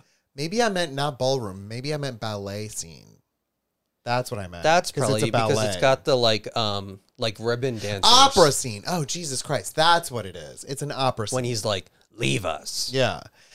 Right. That was good. He's such a dick. Why is anybody like... Why does anyone follow him? Yeah. Why does anyone follow Trump? They're all cheering for him like he's great. This scene in particular, I have to tell you, when I was in the movie theaters, it was chills up and down. And I'm going to do a quick summary. This is when you realize that Palpatine has an ulterior motive, and it is to get Anakin to join his dark side. And the way he gets him to join the dark side is because... Oh, wait, Kathy asked for Bernie. I'm going to go again. Is because Anakin revealed a little secret to Palpatine. He said, I am having terrible dreams. I'm not able to sleep at night because I'm worried that my wife, Padme, who is the mother of Luke and Leia, she's going to die in childbirth. I'm nervous about that. And then do you know what he does? What Anakin does? Or what Palpatine does? He shares with him one of the most interesting stories of all of Star Wars land about this guy named Darth Plagueis, who used the dark side of the Force to basically save someone from dying. And this was the linchpin or whatever to like get Anakin to kind of start pondering like, wait a second. So if there are these two sides of the Force and like you could be good or you could be bad, it's kind of just like a perspective thing. Because like, what if I use the bad side of the Force, but I use the bad side to save someone? Isn't that kind of good? That's what guides and starts the process of making Anakin like a bad guy. And ultimately, something interesting past this point, and correct me if I'm wrong, I don't think we ever had any knowledge of Darth Plagueis ever again. Like in side stories or backstories, I don't think there's anything more about Darth Plagueis. So it's an opportunity. It's for sure an opportunity. But he says that Palpatine says that when Darth Plagueis was telling his Padawan, not Padawan, what's the word? Apprentice. That when he was telling his apprentice this, whatever happened and the apprentice killed him, like Plagueis, the lore here that we suspect is that Darth Plagueis' apprentice was Palpatine. Which is brilliant. Brilliant. And I feel like that could have been, there could have been so much stuff that was explored afterwards in 7, 8, and 9 that wasn't, but that's for another day. And then Darth Vader was in fact created at the end of 3. One thing I will say that I didn't love, and it was actually one of my knocks, like when I said no, was Padme, the mother of Luke and Leia. He could have done something better to kill her. It was not an okay scene when I feel like he, like we say that he's not good at dialogue and he's not good. He's not good at dialogue. He's not good at death scenes, like dramatic death scenes. Okay, ready, Chris? Do it with me. So we're look at your camera, and then we're gonna die as Shmi. This is Shmi dying. Are you dying ready? Left or are you dying right? I'm dying right. Direction. Okay, I'm gonna die left. Okay, like my right. Yeah, I'm gonna die my left. Okay, ready? 3, 2, 1. It's so bad. It's really. I didn't know there were sound effects involved because she didn't make that noise. But I think she made it. And then it's just. I remember seeing, and as a fan, seeing this in the movie theater was great. But I still remember, like, when you get like that uncomfortable feeling, like the like it's like Needles feeling. It's Needles feeling. It's like secondary embarrassment. Yeah, you're kind of like, and you're like, geez, like what just happened? Oh wait, my time. I saw that and I was like, my time says I need to go. Ooh, yeah. that is Pete probably said it's the best, worst death scene. Steve says, "Oh, you mean to tell me I was missing handwritten charts by Elias while I was on the road driving? I will quickly, if you're home, I will go backwards and show you that episode 3 had plus 25 or whatever. What was it? Plus 28? No, 25. Then plus 2 for Attack of the Clones, and then minus 7 for episode 1. Do I have? Oh yeah, I can't show you more because that's for Friday. Okay, can we go to the patch now? Or no, we have to tell the Muskrat story. Yes, and then I have to also show my. Oh my god, good thing we're not playing a game tonight. Well, I said that we'd play a level of Attack of 1 through 3 Lego Star Wars, but I only added that in the event that we didn't have stuff to talk about. Yeah, but we have stuff to talk about. Yeah. Okay, so. Where are we? What's happening? Oh, the Muskrats. Yeah, I honestly don't want to dwell too much on the story. I'm actually going to go to this one, Chris, because Eloise is gone. I don't want to dwell too much on the story. I'm going to make everybody sick, but I want to go to the unicorn camp so that we can show Bernie. Look at Bernie. Look at that little loaf. So, folks, here's what happened. And we're going to be very vulnerable for a second because things were not okay for the past bit of time. Like the past. And I don't even know if they're still. I don't know, like, what is going to happen. I think that everyone is fine. But you all remember the last time we played Nintendo Switch Sports, right? Let me explain and this is now, we're hard left from Star Wars land. We played Nintendo Switch Sports in a new location. It was in our living room, and we had all the kiddies downstairs just below us in the basement. But Bentley was being well behaved, and Eloise is aloof. And so neither of them went downstairs because Bentley was just chilling on the couch. So I'm like, the only reason why the rest of the cats went downstairs is because we had wires everywhere, and I didn't want them chewing on them, and then because it's something new, and then getting electrocuted or whatever. Especially while we're like playing, you know, where we're going to be facing away from them, and then like God forbid something happens. And so when we cleaned up, and all the equipment that we brought in was from the garage, which in and of itself could have had smells. I don't know, but we bring in all the stuff, and we clean everything up. We put the stuff away. We release the demons, and then chaos ensued. It was basically Cheddar who instigated Bentley, which has happened, and that's not abnormal. It's just the way it was like right before we were feeding them their dinner after the stream. Yeah. And I was in the kitchen, and I was just putting our drinks away, like putting them in the dishwasher. And then I saw Cheddar in the corner, or Bentley in the corner, and Cheddar like coming at him. And then Bentley fought back, and Cheddar ran, and Bentley chased Cheddar, and then Bentley ran into Raisin, and Raisin was startled, and then fought back to Bentley. And then Oriole came in and just did his whole little smack, smack, smack because I'm the bouncer thing, right? And so everybody was sort of like, it was chaos in a matter of 10 seconds, from like normal to chaos in 10 seconds. And now this chaos led through for a day, for 2 days, for nearly 3 days. Now it's Tuesday, which is because what happened was Saturday night, then Sunday night, then Monday night. Yeah, so it's like the third-ish day. Raisin was all going on. Raisin was startled, and so Raisin and Bentley eat next to each other. And so afterwards, we thought, okay, they just had like a little tiff, and we went downstairs and started to feed them. And Raisin then saw Bentley next to him eating, and like remembered that they just got into a fight, and so started the fight again. And then because Bentley and Bernie look similar, Raisin saw Bernie and thought Bernie was Bentley and fought with him. It was just a whole nightmare. Chaos. And we have had to keep Bentley separated for a couple of days now because Raisin just had these sort of natural instincts to like attack him. And yesterday was the first day that we started getting them reacclimated, and then today was the first day that they're fully out and about and all as well. And like it's pretty wild because Bentley and Raisin are really close. They've been living together the longest out of all of them. So this unusual fight probably startled them. And I have to say, I think it was me and Chris chest bumping. The moment we jumped up in the air and landed back down on the ground, these kitties were probably like, what in the world is going on? Yeah, they're used to a quiet home. And so it's like when the chaos of that and them not being a part of it, I think just created a whole lot of anxiety with them that put them on edge. And poor Bernie, look, a little muskrat love. Poor Bernie was caught in the crossfire because he just looks like Bentley. Ambassador Raisin fed off of the testosterone overload. Totally. It was the chest bump.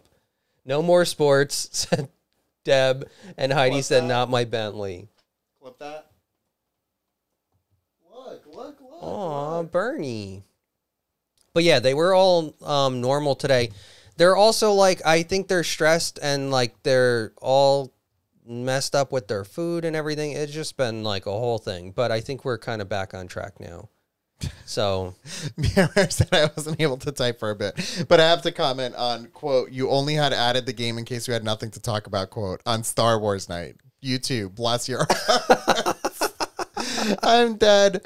Well, Deb, Guess No More Sports, we need to just be more clever on how we would play it. Like when we're outside, when we're in our Airstream. Yeah, those are options. Absolutely optional options that we can do. But honestly, I was unwell for the past few days. I've been very nervous. I've been very scared that like we have a completely broken harmony in the house and what are we going to do? No, I mean, we've been through it before. Like, look, I mean, we've been through it. Like if somebody goes off to the vet, when Bentley was in the vet for so long and then he came back and was reintroduced, we went through the whole reacclimation process. I know, and we're good at that, like, but it's just stressful. It's still stressful because like we like the harmony, but I feel like we're all back in the swing of things. The other thing about the smell, like what's his name, Raisin pooping and farting and stuff, is that they've all had some sort of ailment, and I think it's just stress related. So like we're hopeful by like tomorrow things might be better.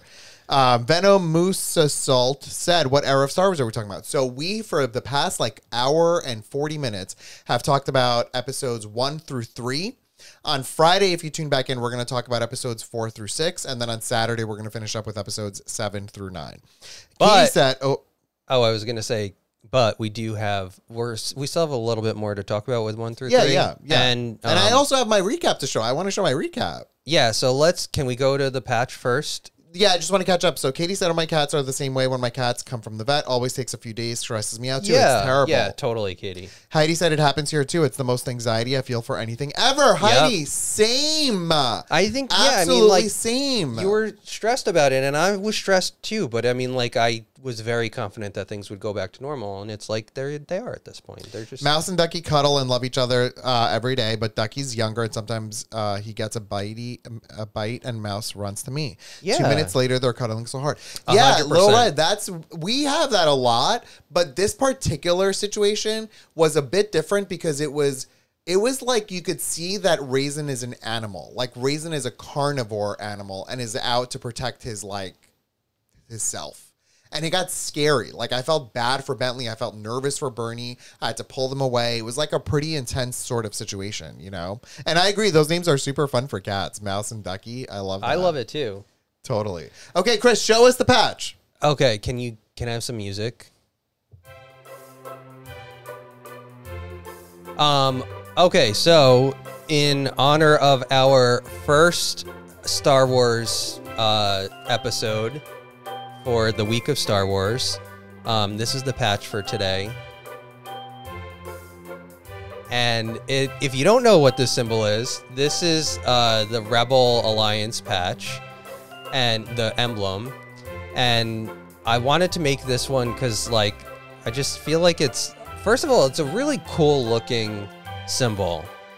Like, this is something that I would wear. I think I have a hat with this on. Or no, I have a hat with the resistance on. But it's really cool. You can stick it anywhere. It's an iron-on patch. So this is the way that it started. Oh, I'm curious to see what the upgrades were. So the thing that with this is I wanted the border to be a little bit thicker. Charlie, I agree. I totally agree. The border's a little bit thicker on the final one compared to the original. This is like a 0.5 millimeter thinner. So I just wanted it a little bit thicker. I think it just makes the gray a little bit more prominent in it. But it's a really nice patch. This is 14,895 stitches. It takes 33 minutes to stitch, which you think it's like super simple, but it does take a lot to stitch it. And so this is, we'll give this away to somebody in the community tonight. Jen said you should totally guest on the podcast and have a deeper dive convo about Star Wars. And Steve said I would totally do so. That is a fun idea. Oh my God, I love that. Excuse me. I am writing that in the book and we need to collab. That would be really cool. That would be very fun. We just need to figure out technologically some of the aspects of that, but I'm so here for it. Yeah, we could have like a Discord, just have him call in and then we could do that. But I'm thinking through this. We need to, yeah, whatever. Forget about technology. We're going to make that happen as long as you're cool with it, Steve. Chris, why does the original look so much bigger? Oh, it's probably because it's on the... Which original? The original looks so much bigger because it's in my mind. I think it's on the black. No, background. they're the same. Yeah. They're actually You're getting a lot of nice comments here, Chris. the final one is a little bit bigger because it's got that thicker border on it, but it's just subtle. It's a subtle change, but otherwise it's... Lil Red said, I love that you share how you work through them. That's so fabulous. Oh, thanks, Lil Red. What Jen Brambula says, highlighted, you're welcome.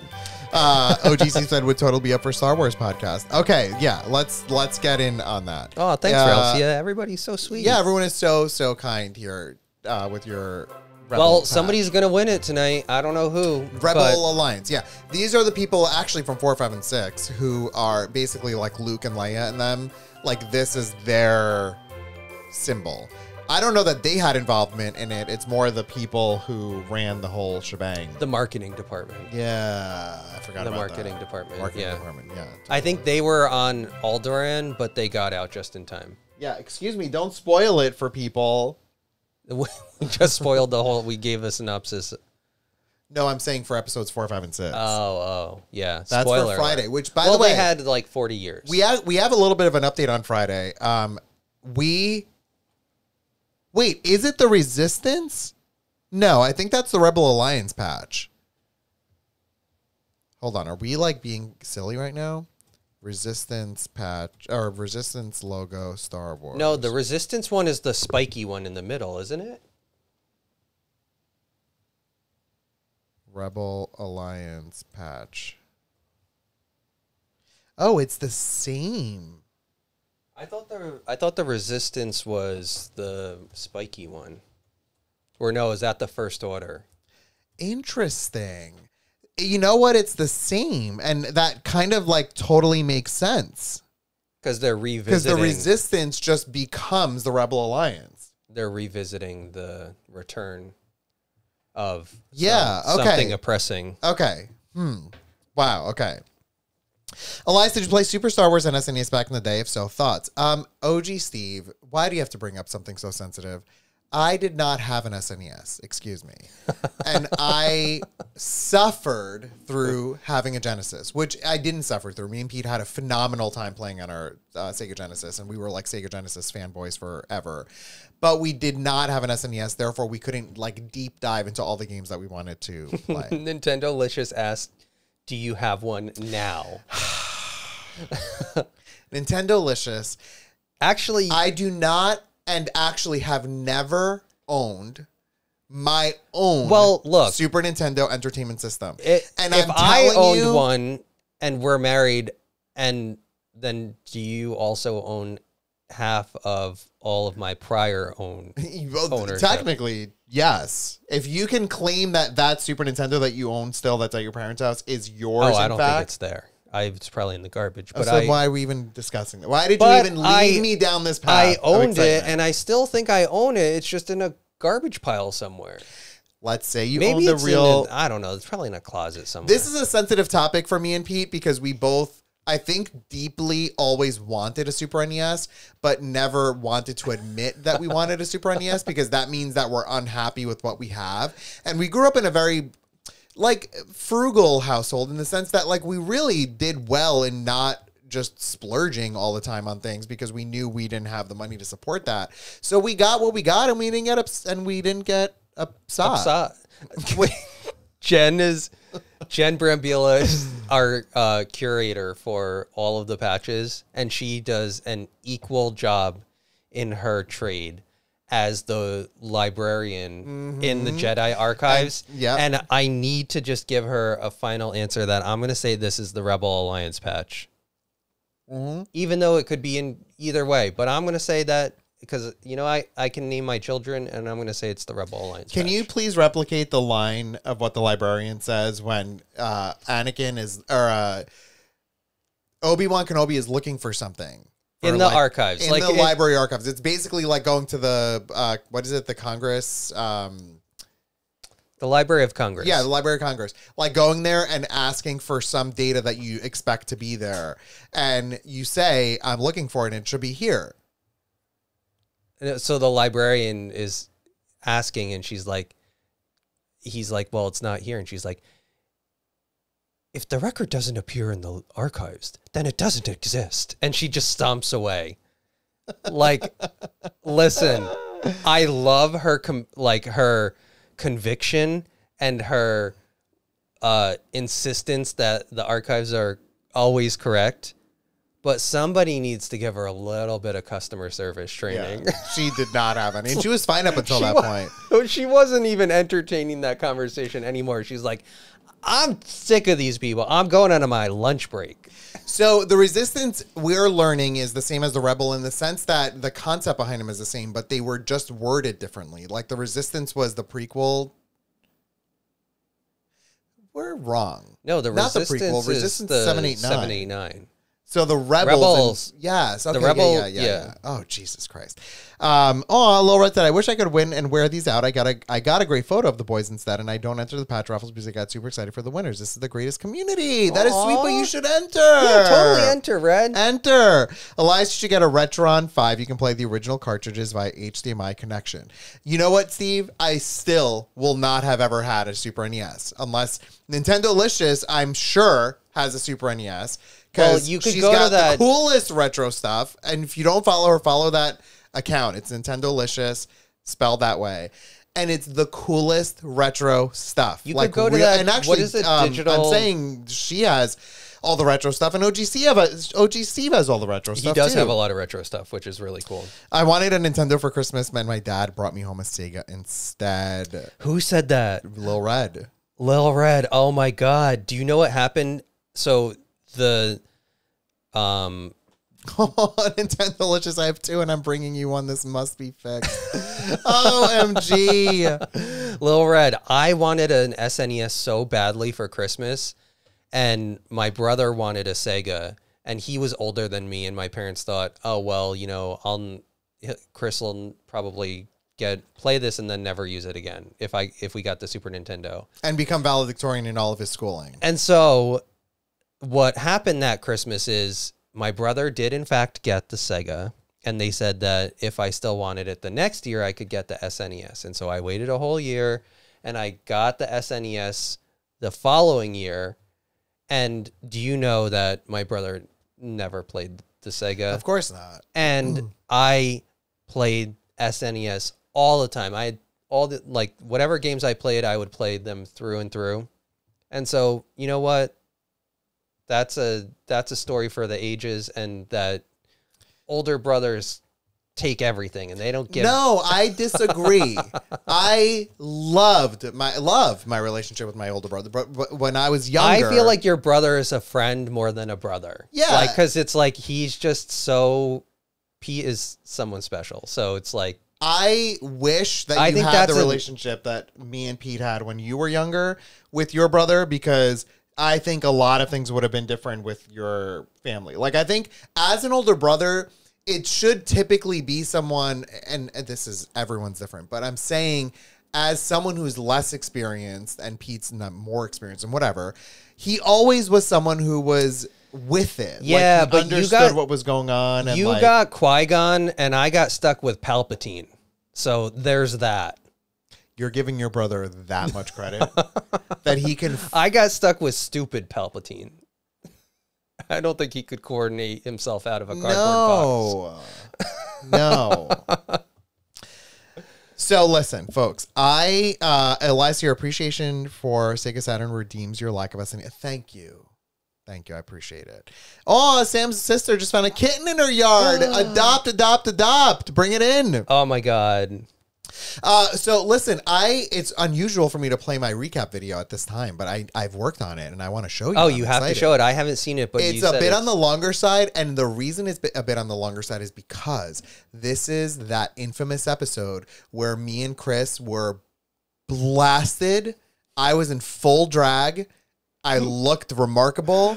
And I don't even know what went on that night, but I got to tell you, when I downloaded the video clips, like the clips for this event, I mentioned to you once before that mine, Chris and Leah's last episode was like 40 clips. This is nearly 50 clips for a 1 hour event that was just me and Chris. And I had to go through and be like, delete, garbage. I had to go through and rank them all. Like it was. Oh, you were an archivist, like like the. So what you're gonna watch is going to be not as much editing on my part in regards to like all the funny things that I do, because I think me and Chris were funny enough to kind of like carry it. But there's some stuff, and also I didn't actually get a chance to rewatch it once fully through when it ended. So like. You get what you get. You get what you get. Wait, Retronoid just followed us. Welcome to the community. Thanks for following, Retronoid. Thanks, Retronoid, for following. I love the name. I love the name, too. So, folks, for anyone who's new, what you're about to watch is pre-recorded content that came out about 3 weeks ago. And I was in full drag, so it is still me, but it's going to be about 4 more minutes before we come back as live. So, see you in a hot second. And then what on the other side, we'll probably start the giveaway. Yeah, right? then we'll start the giveaway. So go ahead and mute us, Chris, on our end. Okay, you can. And we'll see you soon. And I'm just going to throw it out there. You don't know what they were ogling. Do you see this eye roll? Do you see this eye roll? I'm going to do it again.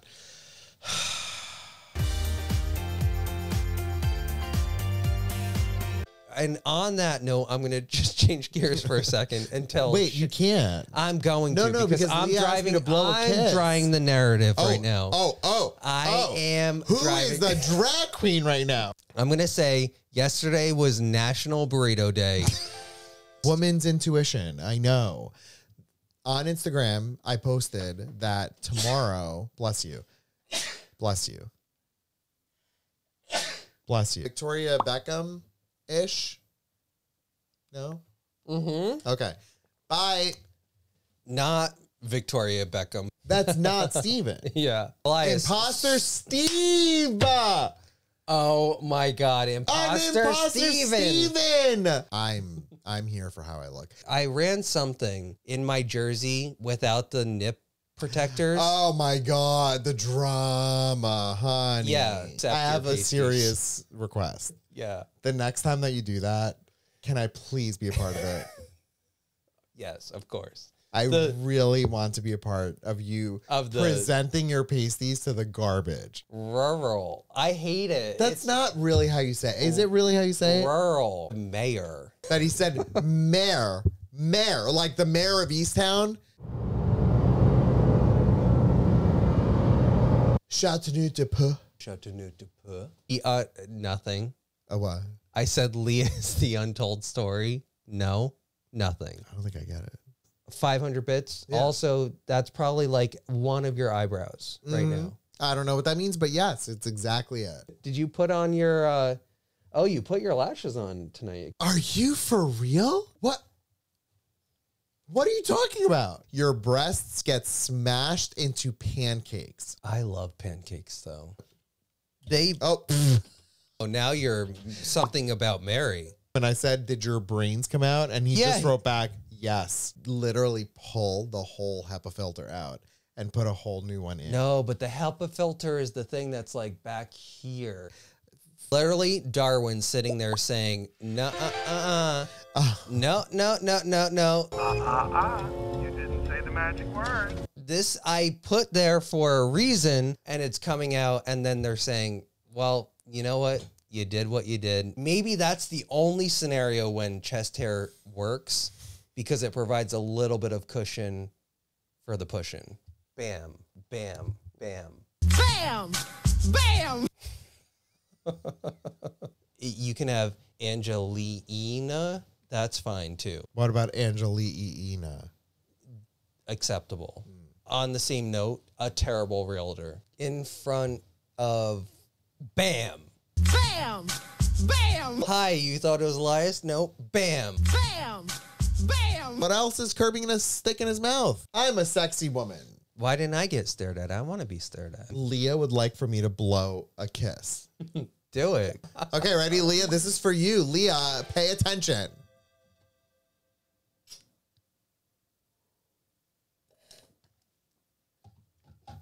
Oh, that was Needle's feeling.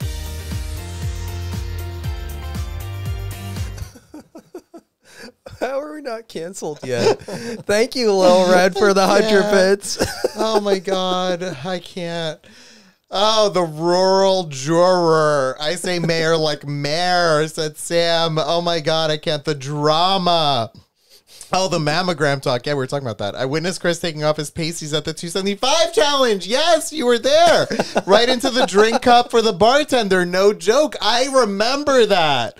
I totally remember that. I think you presented them and said, these are my pasties. Can you please give them as I'm giving them to you as a gift? Yeah, and I got a drink ticket as a gift back. OMG. That was, I got to tell you, out of all Victoria Beckham thing. Oh, really? I'm such a jerk.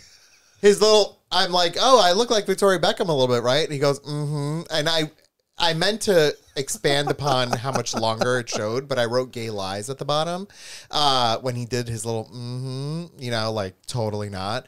And I have to tell you, that was one of the most difficult ones that I've done to edit. It was very hard. There was no story to tell. We were off the wall. The wall. Gone. If you're watching that, you're like, what are they talking about? I feel like no idea what was going on. We were delivering gold. We were.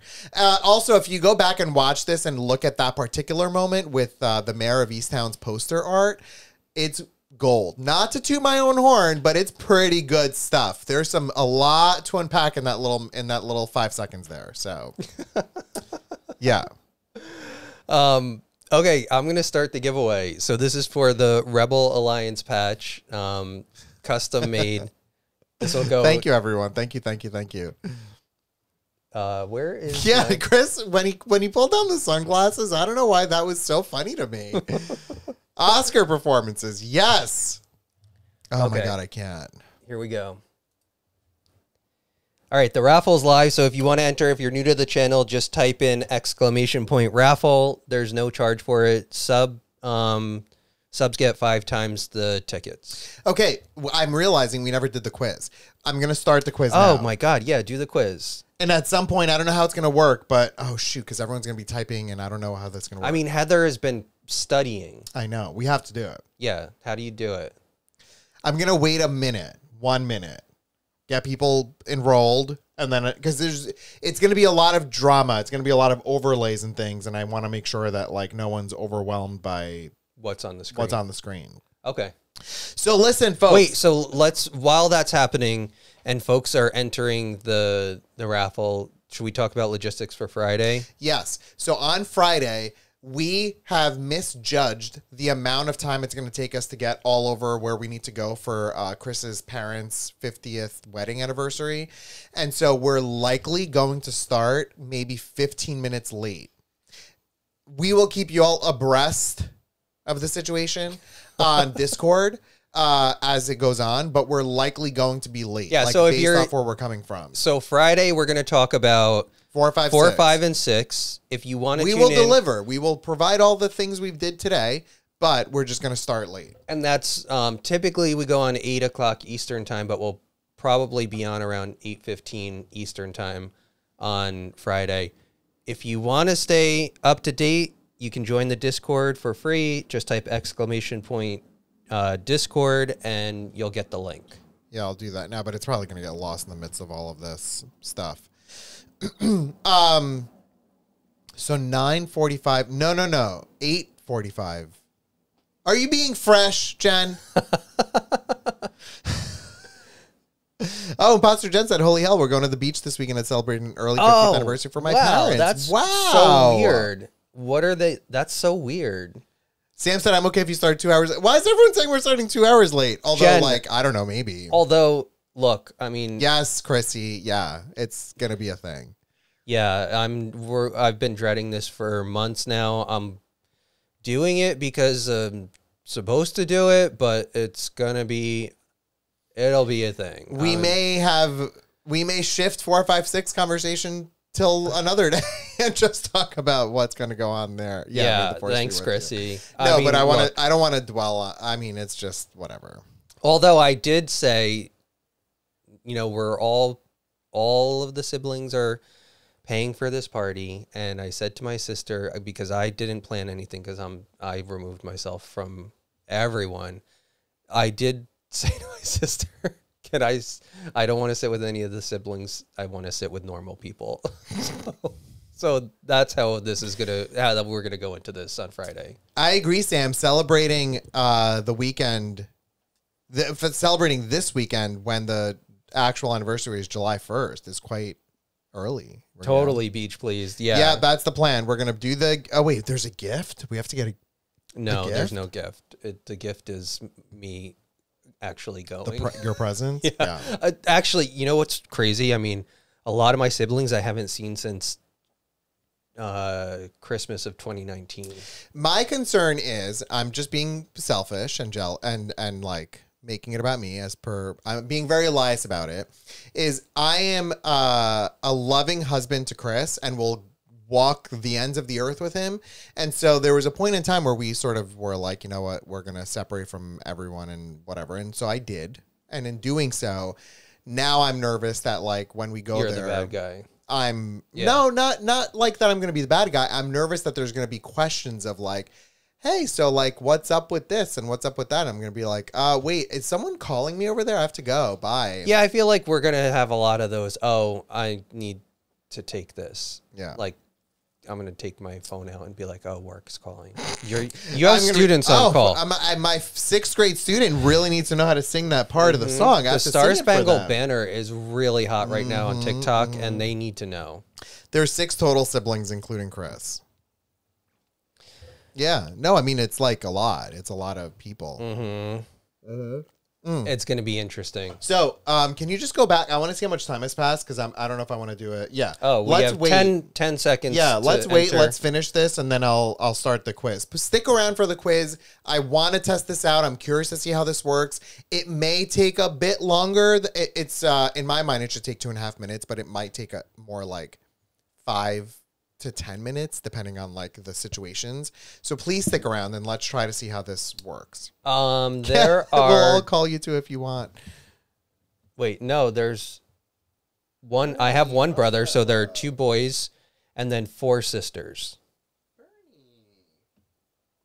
Is that Muskrat Love? Yeah, Bernie. Look at you, Bernie. Yeah, Shelly, I'm going to give everybody. Imagine I'm just going to blast my phone number on Discord and be like, folks, not even phone number, just on Discord. Like, just call us on Discord and we'll be like, oh, this very important work call is going. Can we schedule like who's on shift for interrupting with a phone call? Yeah. All right. Yeah. You're on at 6:15. You're on at 6:30. I think that, so 23PB2 said, I know what it's like to be at awkward family gatherings. To be honest, I think awkward is underselling this one. I think it's going to be a little bit more, I don't know, I'm nervous. You know what? I don't want it to be like about me. I don't want it to be like a fight. I just want to go, eat my dinner, talk to no one, and then go. That's the perfect night for me on Friday. I have to take this call. It's long distance. Charlie Boy said the forensics order crew can take that task. Kara said, if you all need a way out of anything, feel free to call, text me. I don't mind posing as anything. LMAO. Oh my God. Kara, that is so thank sweet. you. Fun fact, Obi-Wan Kenobi's younger brother is Obi-2.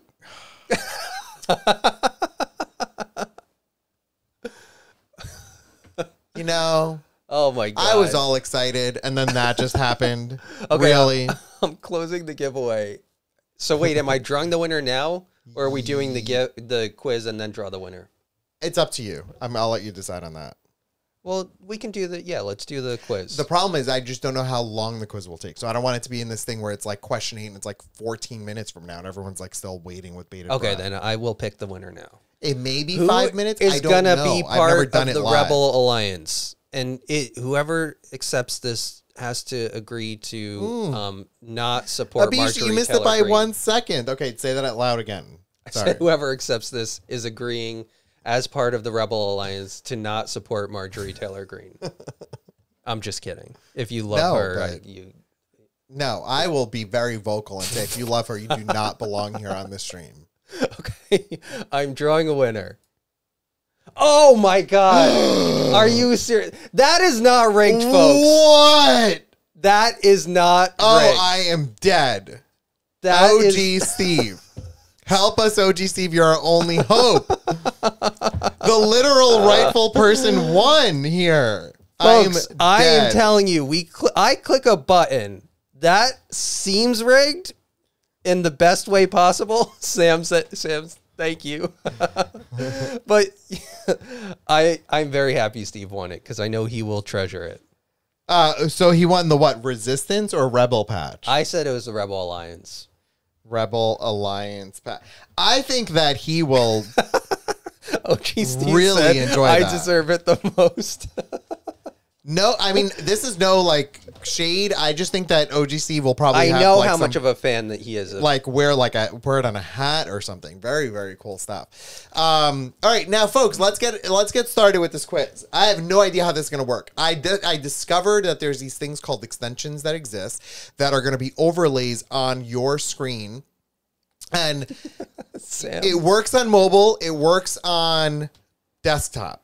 There are a couple of things you're going to want to do beforehand. So if everyone on the chat right now looks at the chat screen, there should be a little, next to there's like going to be a smiley face. Next to the smiley face, there's an icon that says Quiz Kit. If you click on that, so if everyone now clicks on that, very teacher-like, and if you click on the 3 dots next to Quiz Kit, then you can link identity. Doing the linking will show us who you are when you do the quiz. If you don't do that, it's just going to be an anonymous thing. Do you see what I'm doing, Chris? Are you following along? Like this? Yeah, and then click the 3 dots, basically like the menu thing, and then link identity. And then if it asks you to okay it. Yep. You're good? Yep. Okay. So folks on the web, you do that too. If you're on the web, if you are on, it says grant permission on mine. Yes, do that. Grant permission. Look, can I show them? Yeah. I'm going to show them on my phone. No, because it's different. It's different. Everyone's different. Really? Yeah, because they're saying grant permission on the mobile. No, I'm going to show Android. them what they have to click on like this. Yeah, but yours never said grant permission. It just said link identity. No, mine said grant permission. Oh, okay. Show them. Okay, look. This is what you have to do. Let me take out my, this is us in Inception, delayed. Click on this little button here, this black button, and then it says this, and then you go to the 3 dots here in the middle. You did, but at the bottom. And then at the bottom, it says link identity, and then that's it. But I already linked it, so mine says unlink identity. Yeah, if your phone says confirm, yes, just do all of that. All this is doing is just allowing your Twitch service to link with this like third party. Let's go to this one. This third party app. This is nothing is, your data is not going anywhere. This is through Twitch. I got it. So what's going to happen is... Are you starting it? I will in a second. Hold on. Wait, am I allowed to answer? Yes, because I took it. You did not. Okay. There's 10 questions, 15 seconds per question. Mobile users, which means Android, iPhone, iPad, and like Android tablet, you're probably going to be like a couple of seconds delayed. So we're going to go through them one by one, and then we'll see what the results are afterwards. It's fine that you're delayed. It will all link itself up afterwards. I just won't speak. I will ask the question just to verbalize it to people who are not maybe participating. But anyone can participate in this. And if, I don't know if maybe we want to do like whoever wins gets like a Muskrat Nation patch or something. Or yeah, whoever wins will get a Muskrat Nation magnet. Yeah. Oh, a magnet. Excuse me. Okay, so you better enter. Okay, so I think but how do you do that if what's the tiebreaker if multiple people get all of them right? Because I'm not sending out 1 million. Yeah, it's going to be, it's also time-based. So whoever answers it quickest gets more points. Okay, so whoever answers it quickest and gets it most It's right. all done on its own. We're not going to pick anything. Okay. Which is going to give us a winner. Okay. If it so happens that there's multiple people in a tie, 5 people in a tie, my suggestion is just put those names in a randomizer and just pick one. Okay. So the questions are specific to episodes 1, 2, and 3. There are 10 questions, and we're going to get started. Is it going to just show up on my quiz? It's going to be points paced. Yeah, it should work for everyone. Oh, I'm not going to tell anybody my answers. It's sending the rules to all the players. It says ask viewers to manage access by clicking the quiz kit icon, which I think we did. Oh, yeah. It's telling me the rules. Yeah. Oh, this is cool. This is very cool, and I'm so excited that this might work. So I'm going to start the game now. I'm going to read the questions. So, who is the leader of the Gungans on Naboo?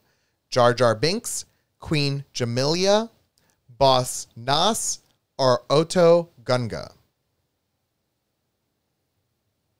Let's see how we do. You got 100 on this?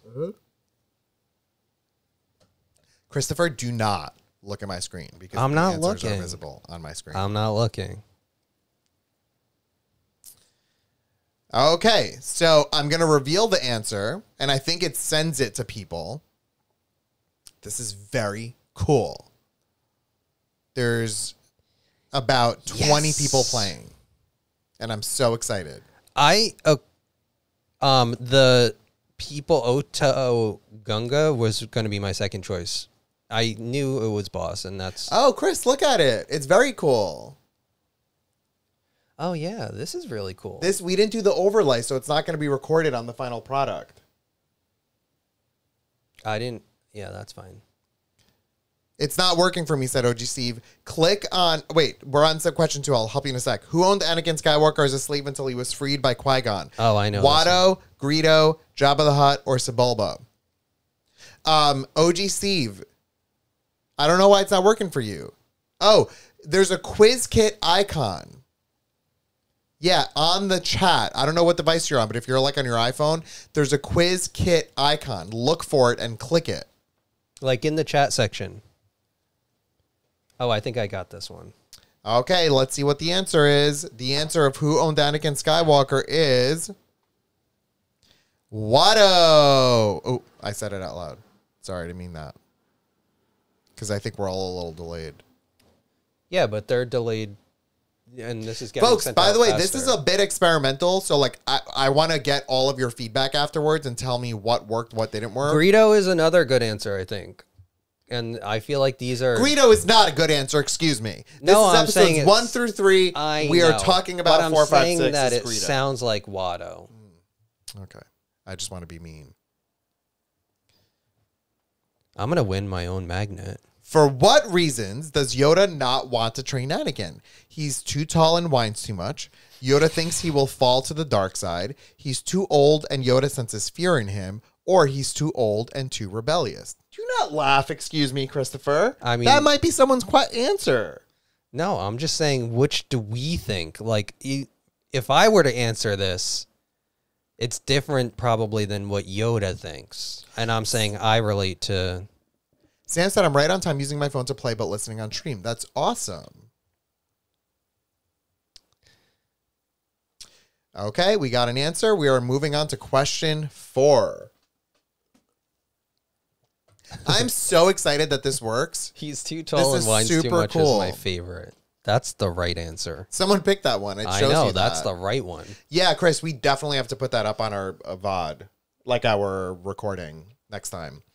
Okay. So wait, do they see this? They see this. They see this whole interface, but they don't see... Because I don't see it on mine here. Who were Obi-Wan and Anakin assigned to guard at the beginning of the Attack of the Clones? Chancellor Palpatine, Senator Amidala, Queen Amidala, or Yoda? The dark background comes down as time goes. I wonder if you can't select once the dark passes. I think so, yeah. I think you're right, Lil Red. Kara said I object to that one. This is a little bit of a trick question. I also picked, not knowing how this was going to work, I picked a lesser amount of time because I didn't know if we were going to be here for 45 hours, but maybe I should do 20 seconds next time instead of 15. I almost picked Queen Amidala because I just was like quickly going for it, but... Don't reveal your answers. It's a bit delayed for people, so people might still be picking. Who provided the DNA sample for Republic's clones? Jango Fett, it was taken from Anakin unwittingly, Chancellor Palpatine, or Bail Organa?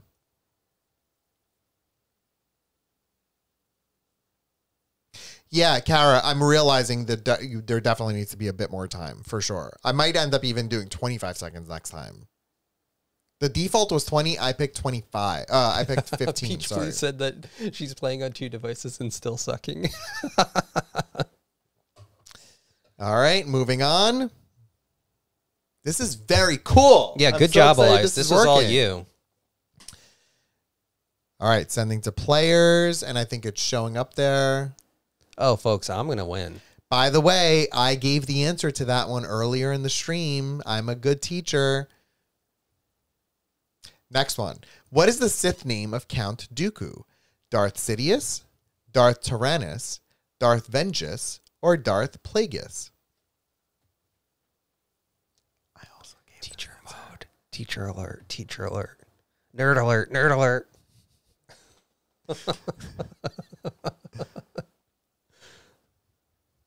All right, let's go. You know, Chris, out of all that, I'm going to wait for it to reveal. Okay.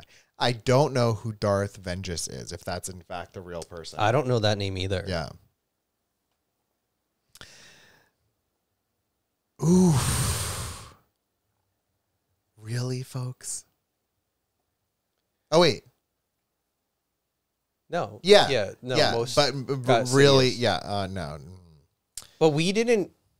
Oh wait. You. What was Obi-Wan and Anakin's primary mission at the beginning of Revenge of the Sith, which is episode 3? Disable the Separatist flagship, rescue Chancellor Palpatine, sneak R2 on board the flagship to get the Separatist plans, or kill General Grievous? Oh, thank you, Beach, please. That's so sweet. Beach, please said, I would love to have had you as a teacher. To me. Oh my God! I was reading Chris all of is these. like, I don't even care one bit. One bit. Did you pick? Oh, you got it wrong. Did I? Oh, I don't know. Did you? Send me the answers. I'm just. Oh, okay. Oh, I see how it's happening. This is very cool technology. Did you get it?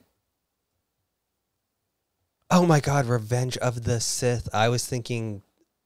What did you The first put? one. Don't tell me. I'm embarrassed for you, Chris. Okay, well now y'all are in the running. How many Crap. lightsabers Oh, was crap. General Grievous able to wield in combat at a time? 4, 7, 6, or 8? How many lightsabers was General Grievous able to wield at a time? Kara's negative. Beach Please is negative 10,000. Oh my God. I knew that one and I just didn't read the title. Anybody who's participating, thank you. Whether you watched, whether you're sucking, whether it's broken, whether you broke the internet because of how bad you are, thank you. Because I really think that Kara's negative score is still tallying. the answer... Oh, I'm not going to say the answer.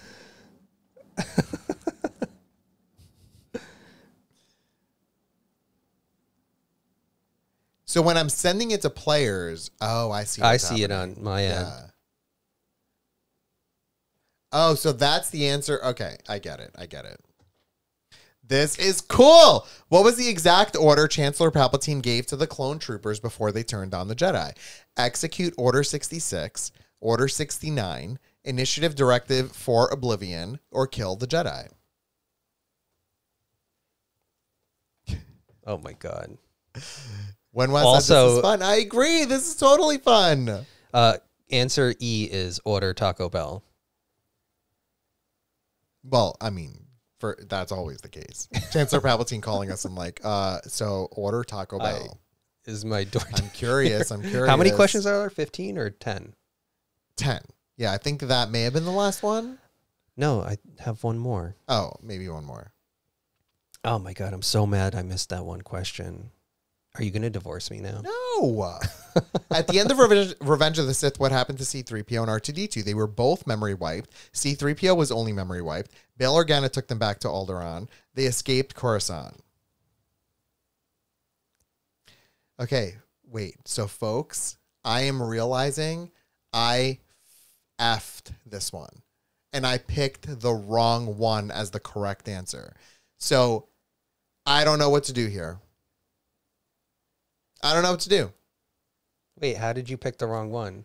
I picked this one because the way the app works, it's broken. It's you have to put the top one as the right one and everything else is the wrong one. And I was just copying and pasting from the app the other app that I was using. I want to speak to the superintendent. So let's see. Let's see what you all picked. The answer was correct that C-3PO was the only one memory wiped. but the folks who put Bail Organa took them back to Alderaan got the points for that. Well, can you reassign the points? Okay, well. So the final results are that Wendy won. Congratulations. Oh, look, it even shows this. This is cool. So cool. Wait. Congratulations, Wendy. Wendy. So, Wendy, no matter what, you won, because even that one question would not have made a difference.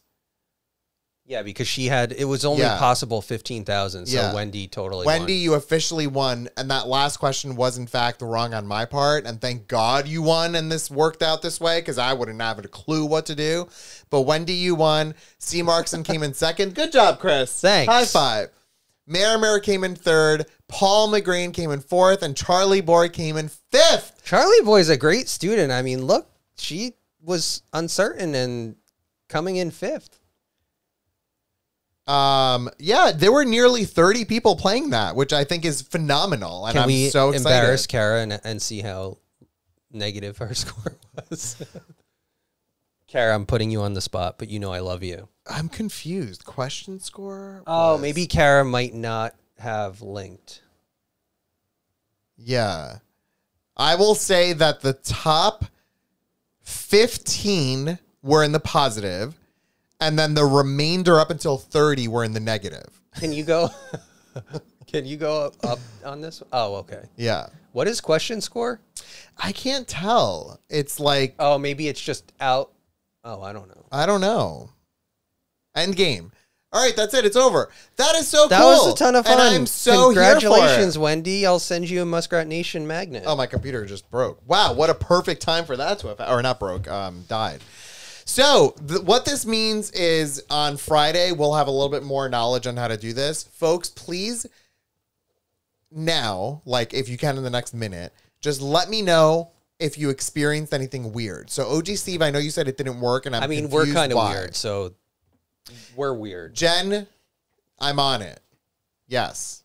I like that there are multiple answers so you can play and guess even if it's not your knowledge. I'm shocked that I got fifth, said Charlie Boy. Some of what were definitely guesses. Others I know were mentioned. That was fun.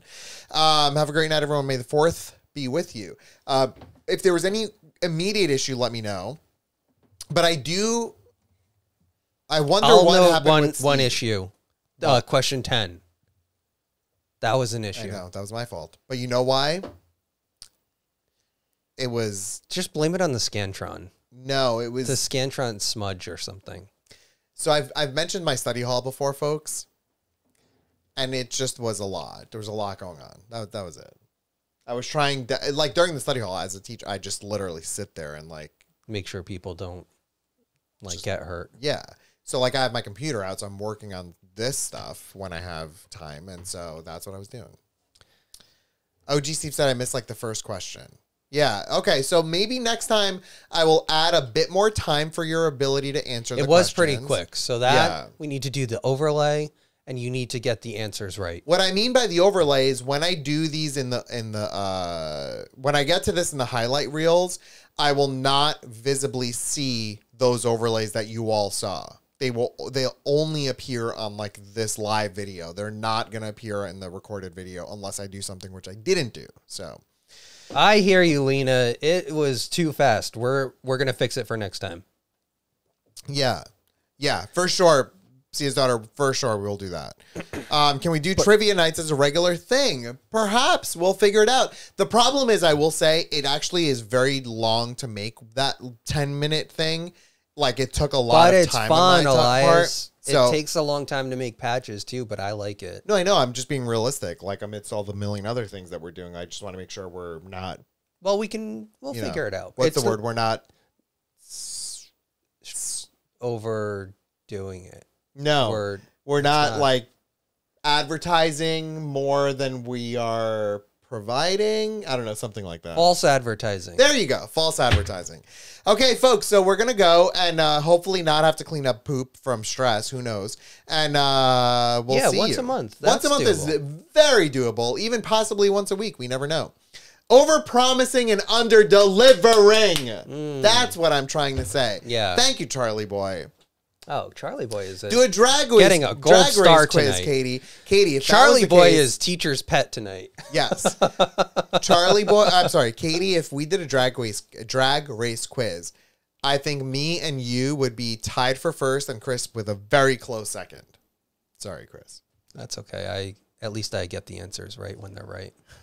So whoever came in last in the quiz should be forced to watch the Star Wars Holiday Special. Is that a thing? Biting off more than you can chew. That's another one. Thank you, folks. Imposter Jen, thank you. Anyway, thank you, folks, for an awesome evening. This is the great start to the week. We didn't really play, great start to the Star Wars week. Totally. And we didn't even have wine, and it was still so much fun. Totally loved it. And by Friday, Chris will have wine. We will have come back from a party that we don't want to go to, so it's going to be stories on stories.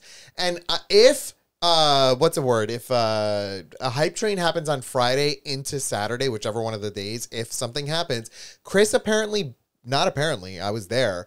I have 2 shots banked. Shots. 2. So what is? I need a question. I have a question. If we get to the hype train on Friday or Saturday, are you getting 3 shots back to back? Yes, I've been my liver has been resting. Right, Charlie Boy, you mentioned that earlier about Leia buns on Friday. I'm gonna try to work on it. I can't promise anything because of the nature of how insane it all will go, but maybe we'll work on it. If not Friday, Saturday, but again, we'll work on it. The Star Wars Holiday Special, the alien drinks booze through the top of its head. Oh, we need to watch that. I want to see it. Oh, Lil Red, most fun I've had in months. Thanks, family, too. Love you. Oh, love you so much. So much. Thank you. Thanks for being here. Thanks, Lil Red. We love it when you tune in. It makes me so happy. B. Arthur's in the Star Wars Holiday Special. Stop it. Oh, that's a crossover I want. All right, well, folks, we're gonna go, and thanks for tuning into another episode of Airstreamers. We'll see you on Discord and also on Friday, and that's it. Have a good night, everyone. See ya. Bye, everyone.